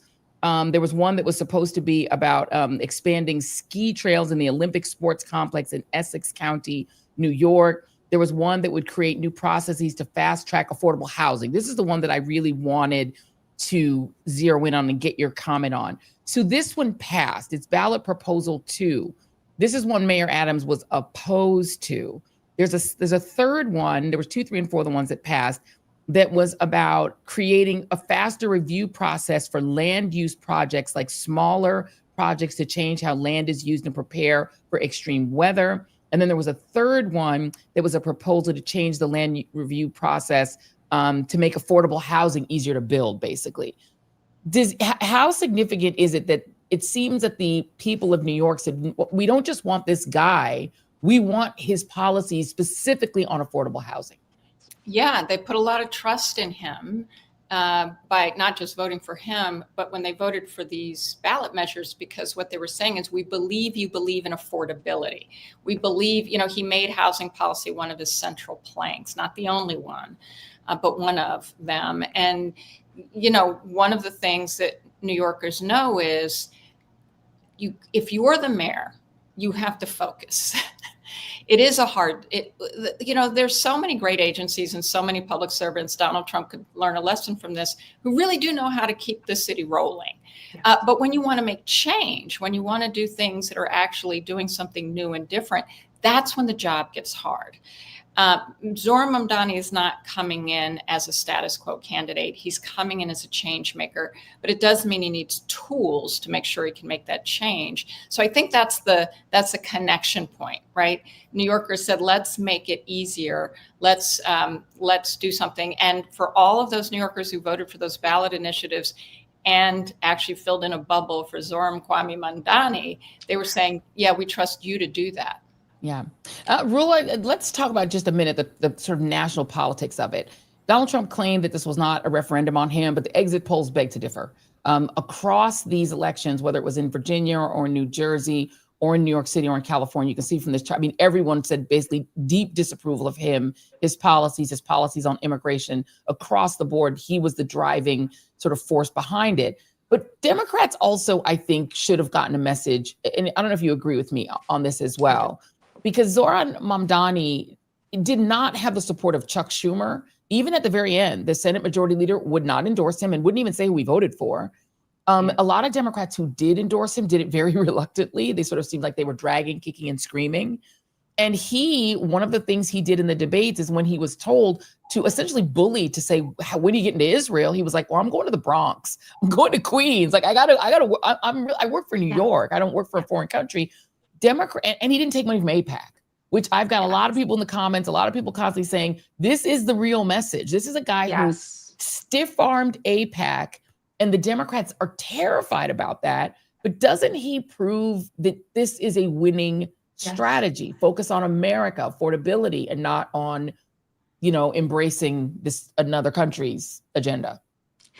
Joy, you and I and Maya, probably even during the presidential election, we're trying to tell Democrats, don't listen to your donor. Don't let donors dictate your agenda. You're going to lose. Kamala Harris raised $1 billion, a lot of money, yet she lost the elections. And lost the elections for multiple reasons. But one of the reasons is it was obvious they were terrified to listen to the base. They were terrified to put a Palestinian woman on the stage to speak. They were terrified to even say we would comply with international law, or we would comply with America's law, the Leahy law, when it comes to the use of starvation and tying, sending weapon to a country that is using starvation, which is in violation of America's own laws. I mean, it was obvious they were terrified. It was obvious donors. I mean, some of the donors told me directly, if she would dare to put on the stage a Palestinian woman, we're never going to vote for her. She's not going to get our money. I was told by somebody very close actually to Chuck Schumer that they were threatened by donors. If you endorse this guy, we will cut the checks. And then we discovered yesterday that $22 million were basically used by multiple families. I want to make some names. Bloomberg, the Tisch family, the Hesses, and then Ackman. Bill Ackman. Bill Ackman. Okay, so they put $22 million to defeat this guy, and they lost. And this is the biggest message. The biggest message is money doesn't matter really as much as the message, as much as Maya said, authenticity, and as much as relating to the voters. I mean, when I went to Brooklyn last night, I was stunned when I was taking the subway. There was like homeless people wearing Mamdani's, homeless people who are like starving, people who probably live in the streets, that he represent them. Listen, I want to tell you something. I was in Cairo when Obama gave the speech in 2009, and I will never forget the impact of that speech. I was taking a cab every day to a studio because I worked in Cairo at the time, 2009. And I remember my driver every day was the same driver. He was always listening to the same speech over and over again. And I said to him, and his name is Mahmoud, which is Mamdani's father's name. I said to him, Mahmoud, why do you keep listening to the same speech? I heard the same speech 8 times already. He said, ma'am, this guy is black like me. This guy, father was Muslim like me. This guy can be president of the most powerful country on earth, and I cannot vote. And I'm not allowed to vote. And I always think of that story as, very emblematic and symbolical of what America represents in the eyes of the world. Yesterday, Mamdani's story restored in the eyes of the world the credibility of the United States. Yes, you can vote for an orange dictator, wannabe king, whatever. But then if you're disappointed, you have a system that can elect the Obamas and Mamdanis and hopefully Maya in the future. I 100% agree. And this is why I think, Maya, that this really was the most important story last night. This and the Hashmi, her becoming the first former state senator Hashmi becoming the lieutenant governor of Virginia, first statewide elected Muslim woman. This country has been a hellscape for immigrants since January 20th. It has been they don't care about citizens either. And for citizens, right? For anyone brown. Any brown person has been, subject to terrorism by Donald Trump's regime, the attempt to ethnically cleanse the United States, to create this all-white, pristine country. These ads that they're putting out that look like fascist ads from the 30s. It's been a hellscape for Muslims. Both times Trump has been in. He did a Muslim ban first. It was his first act. That was Stephen Miller's little project. There's been this idea of trying to de-Americanize Muslims, and New York is the centerpiece of that. For this to be the city, New York, to be the city that elects a Muslim man as mayor, an immigrant at that, from Africa at that, with Kwame as a middle name, it's giving Barack Hussein Obama, right? I feel like it has all the things. And to Rula's point, because he is also such a superstar, he has a rare gift. There are about 5 of these politicians that come along in your lifetime, maybe if you're lucky. Like Bill Clinton was one, Barack Obama was clearly one. This is that guy, right?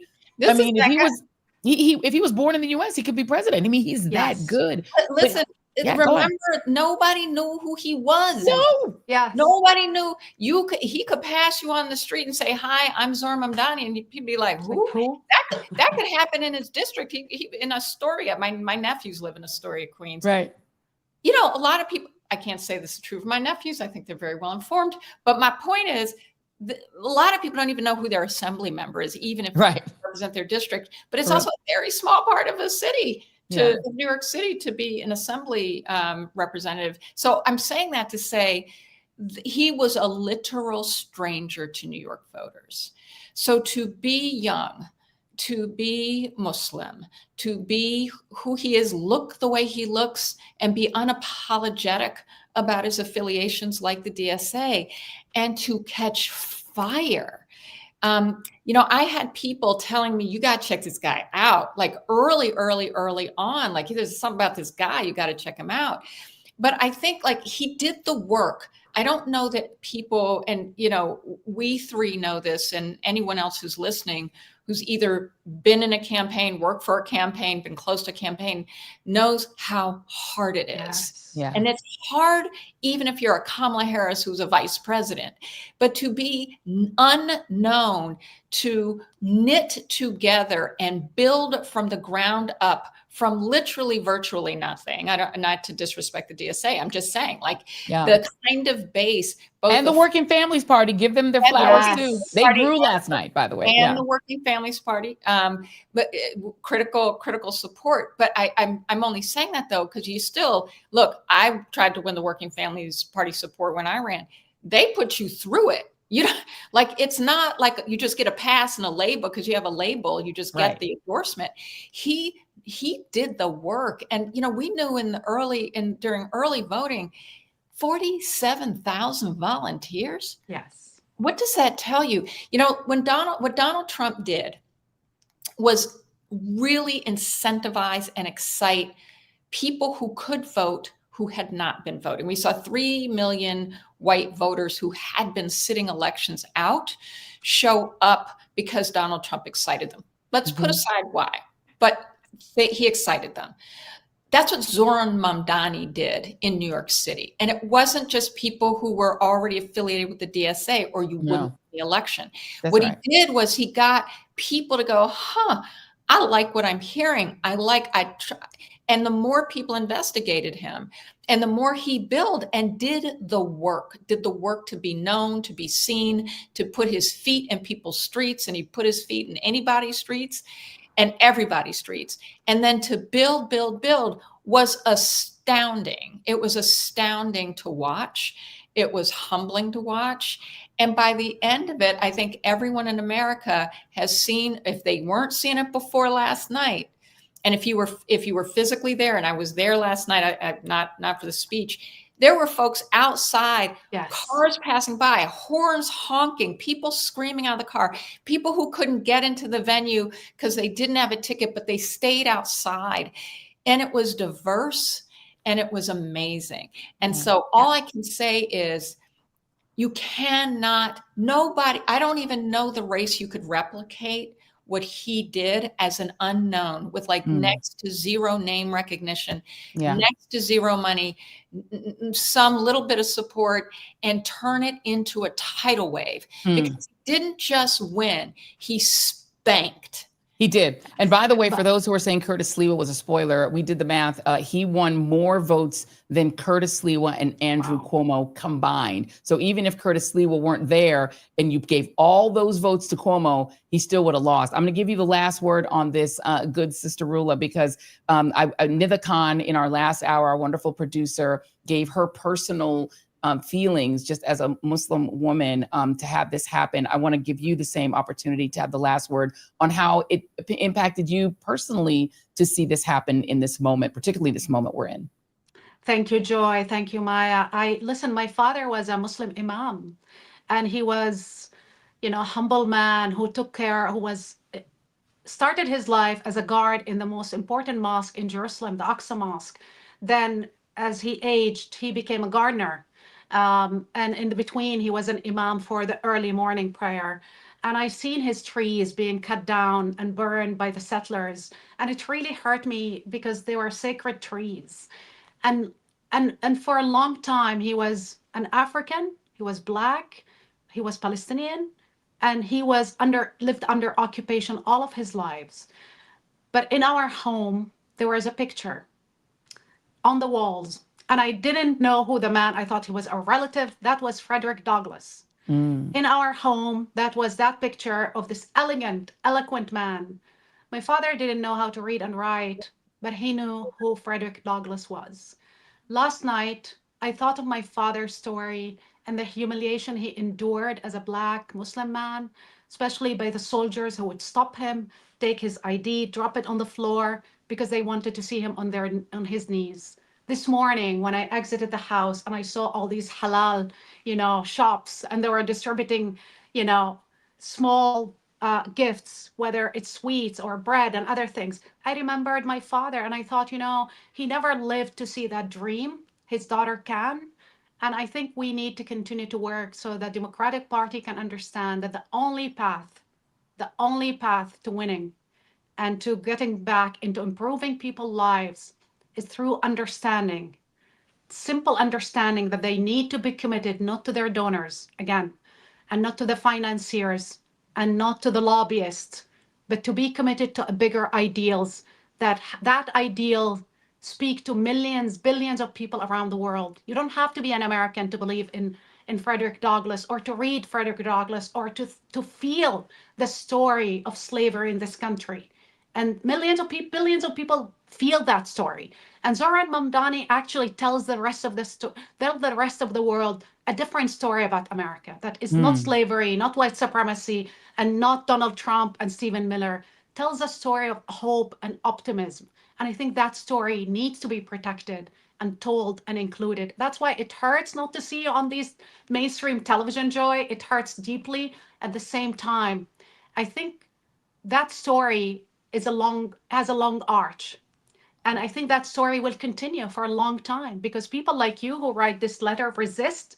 This is a resistance not only to fascism, it's a resistance to something bigger than us. It's a resistance in the name of the next generation, because what we're doing is to preserve that ideal of America for our children and grandchildren. Amen. My dear sisters, this is a miraculous and beautiful panel, the perfect duo to talk about this historic moment. I love each of these women madly, and there's nothing they can do about it. Rula Jebreal, Maya Wiley, thank you both very much. Love y'all. Love you. Thank you. We love you. Thank you so much.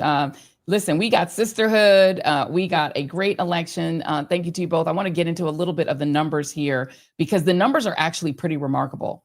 Let's go through them. We're going to start with D14, Jason, when you got that up, because when you go through the exit polls, one of the things that's actually really fascinating is, and I just broke that. I'm going to do a deeper thing on Substack about this, but I wanted just to show you guys this. If you look at white voters versus voters of color, and we're going to start with Virginia. Winsome Earl Seals won white voters. She got 52% of white voters. Non-white voters, and I don't know if I've told, if you've watched me for a long time, I'll tell you about the 40-80 rule, which Barack Obama's brilliant campaign team brought forth in the 2008 election. And the 40-80 rule is that for Democrats to win, they don't need a majority of white voters. They need 4 out of 10 white voters and 8 out of 10 voters of color. If you slip under that 80% of voters of color, you're going to lose. Just the numbers of white versus non-white people in America, you can actually win elections. And Barack Obama did it twice. He never won a majority of white voters, neither time that he ran for office, in 08 and 12. But he got 42%, which was a high water mark or 46%, I believe, of white voters in his first election, and about 42% the second time. Hillary Clinton slipped just under 40%. That's why she lost. Kamala Harris as well. You slip in those 30s, you're going to lose. In this case, white voters went majority for Winsome Earl Sears, and the 80+ voters went for Spanberger. But if you then break it down by race and gender, the only group of voters that Winsome Earl Sears got a majority of were white men. 60% of white men. When you break it down by age, Spanberger won everything. So again, the entire race for Winsome Earl Sears were white men, who were 34% of the electorate. Let's now go to New Jersey. And you're going to see you're going to see something very similar happen. This is D15. Okay, so we're going to now do the same game. Now we're going to look in New Jersey. You see that one little red dot in New Jersey that voted for Chitterelli? It's only white guys, who were about 34% of the electorate, but they were outvoted by white women. White women in a majority And every other group, brown folks, Asian Americans, Latinas, Latinos, all other voters, Black women, strongly. I mean, Black voters punch above our weight every single time. Black voters are in like the not. Black men, 92%. Black men punching way above their weight. And we want to make sure we let y'all know Black men punched way above their weight, 92%. That's huge.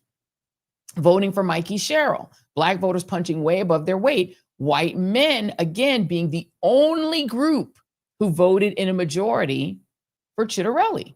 All age groups, all the young, the old, everybody, majority went for Sherrill. Same, let's go now to New York City. Back to New York City. Same dynamic you're going to see there. You're going to start to see this as a trend. I want to do a much deeper dive into this, but if you look at the New York City race, you get the exact same dynamic again, with Zohran Mamdani overperforming with every age group, particularly the younger age groups who really perform for him.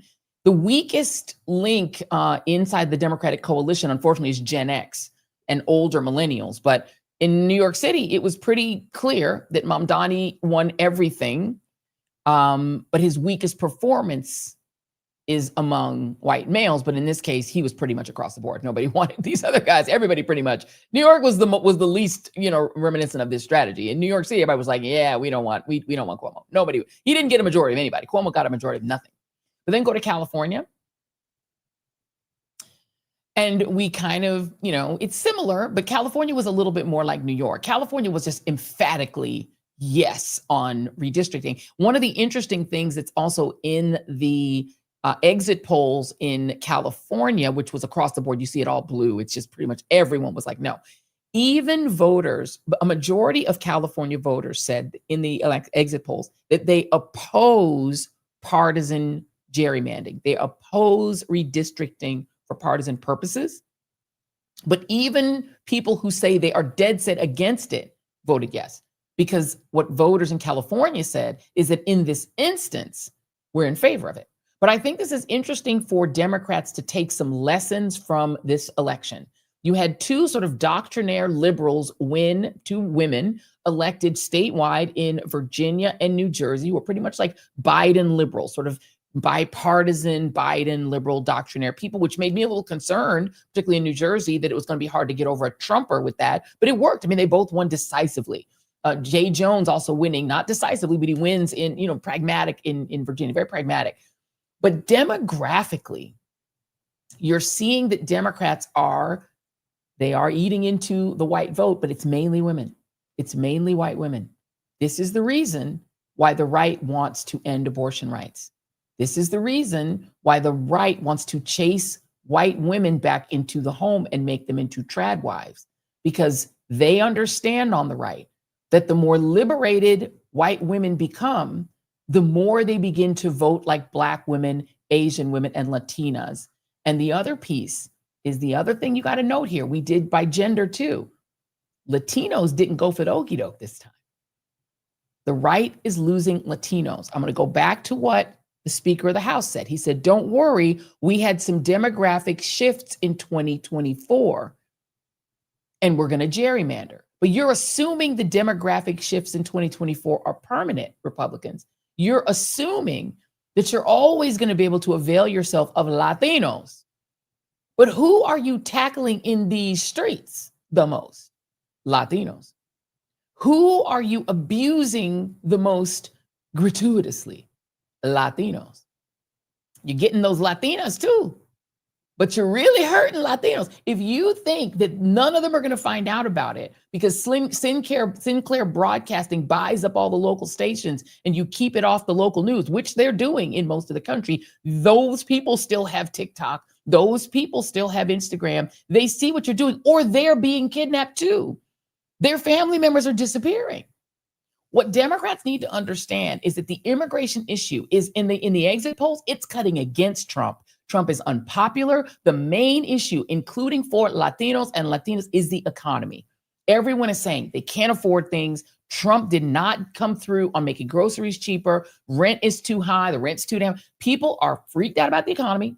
They're freaked out about the layoffs. They're unhappy with the tariffs that are making things expensive, and they are against him. Immigration enforcement has gone too far. The Republicans got too comfortable thinking that they could abuse non-white people in these streets and still hold on to Latino men in future elections. Those were soft voters who were economic voters or cultural voters who got caught up in that trans kids playing sports thing. But right now, you ain't thinking about trans kids playing sports when you can't afford food. When your SNAP gets cut off, it clarifies the mind. Democrats need to understand that affordability. Vivek Ramaswamy did a whole thing where he's like, we got to talk about no more culture wars. Our whole thing is culture wars. Patel flying around on a luxury jet to go see his girlfriend play. What'd you say there, Jason? Okay, well let's play Cash Patel. Oh, well, we don't have a lot of time. No, that's okay. We don't have to play it today. We don't have to play it today. We don't have to play it right now. Vivek Ramaswamy, same name as AJ Vance's son, saying we need to focus on affordability. No, you did culture wars, buddy. You all decided you guys wanted to do right-wing culture wars. And by the way, all of you Indian American Republicans, Cash Patel, all of y'all are getting attacked by your own base because then you got them hopped up on racism. But white women are especially white women with a college degree. If you go through these exit polls, white men, you even can get, 30 to 40% of them on a good day. You got 30% of spicy white men. They'll come with you too, but you only need like 30 to 40% of white voters. If you get 80% of non-white voters, that is the formula. Barack Obama established it. Zohran Mamdani perfected it. Obama perfected it too. But anyway, that's just something I just want to dig into, you guys. So you guys just find out about that. All right, guys. And somebody's saying here, I'm freaked out about the layoffs and I'm very unhappy about the tariffs. We are entrepreneurs and a home business, says JB Star CC Forever 33. Yes, it is the economy, stupid. The economy is not working for a majority of Americans. Donald Trump is losing on the economy, losing on immigrations, losing on tariffs, and nobody's happy watching him throw a great Gatsby party, building a golden ballroom for $300 million and making a tacky bathroom in the White House that looks like the shitty Mar-a-Lago design structure. These are the things, this let them eat cake kingdom he's building while people are starving and while he himself, his administration, is refusing to release the food, meaning SNAP. If Republicans think they can gerrymander their way out of that, I want to wish them the best of luck. Let's have our moment of joy. Our moment of joy is a good friend who caught this incredible moment outside of the Mamdani party. It's a beautiful thing, and this is our moment of joy. We're inside of a bar, sorry.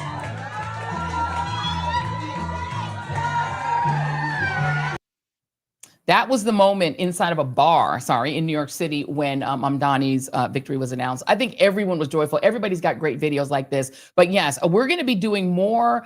You guys let us know if you want more of the insider minutia about these exit polls. I'm thinking about doing a live that will go really in depth in these exit polls because they're actually fascinating, and I am a poll geek and I really love it. If that's something that you want, put it in comments. Let me know if you guys would be interested in a deep dive on the exit polls, because I love to give you guys game. Because look, when you've been a political journalist for a long time, you find out a lot of the insights into the way this policy stuff works. And I don't know if you guys like to geek out on this stuff, but this is the important stuff. The Democrats are going to miss the boat. Y'all need to stop taking money from AIPAC. You can, with your full chest, say Israel is committing genocide. This dude did all those things. He said he was not going to Israel. He was going to the Bronx. And he won. He told Wall Street to kiss off, and he won. He said he was going to raise rich people's taxes. And Bill Ackman put a tweet out today and bent the knee. If there's anything you can do, I'm here for you, Bill Ackman said. Are you now? You trying to think you can get in his pockets, Bill? You think you can woo him over? Well, we tell your friends at the ADL to have to take away the tracker list and the snitch line. Y'all think you're gonna intimidate him? He's the mayor of New York. New York metro area has a bigger GDP than Canada. He's an important figure. Is gonna have to reckon with him, and he ain't scared. Thank y'all for watching. Please be sure to hit like and subscribe and share. If you guys are interested in a deep dive on the exit polls, would love to do that. We can geek out together. It's apparently a big yes. Everybody wants to that up. We're going to do that very soon because I think you guys need to understand the inside game of how politics works and how Democrats could literally win in any state in the union, all 50. if they just understood the data, if they understood where the voters are and how to go get them. If you understand where the voters are and how to go get them, and the little dirty secret, I'm gonna give you one last little piece of knowledge and game before I let you go. What Republicans admitted and what they seem to think they've figured out, they got low propensity voters out in the last election, people who don't watch the news, don't pay attention, and who voted on vibes or on this issue like trans kids in sports that just bothered them, but they didn't really even experience it. But they voted on vibes, or they voted thinking Trump was going to put money in their pocket. A lot of Latinos voted, Latinos' number one issue is not immigration, it's the economy. And so they voted on vibes. Those are light voters, and they're usually loosely affiliated with voting. A third of people vote Republican, a third of people vote Democrat, and a third of people don't vote. And if you can figure out how to get those third to come out, and that's what Trump did. He got some of those people who don't vote to come out. Are they going to stick with him when they're losing their SNAP and losing their farms and losing their jobs? See you on the next Joy Reid show. If you're picking up merch, be sure to hashtag readers or hashtag wearing joy. We appreciate you. See you on the next one. Like and subscribe.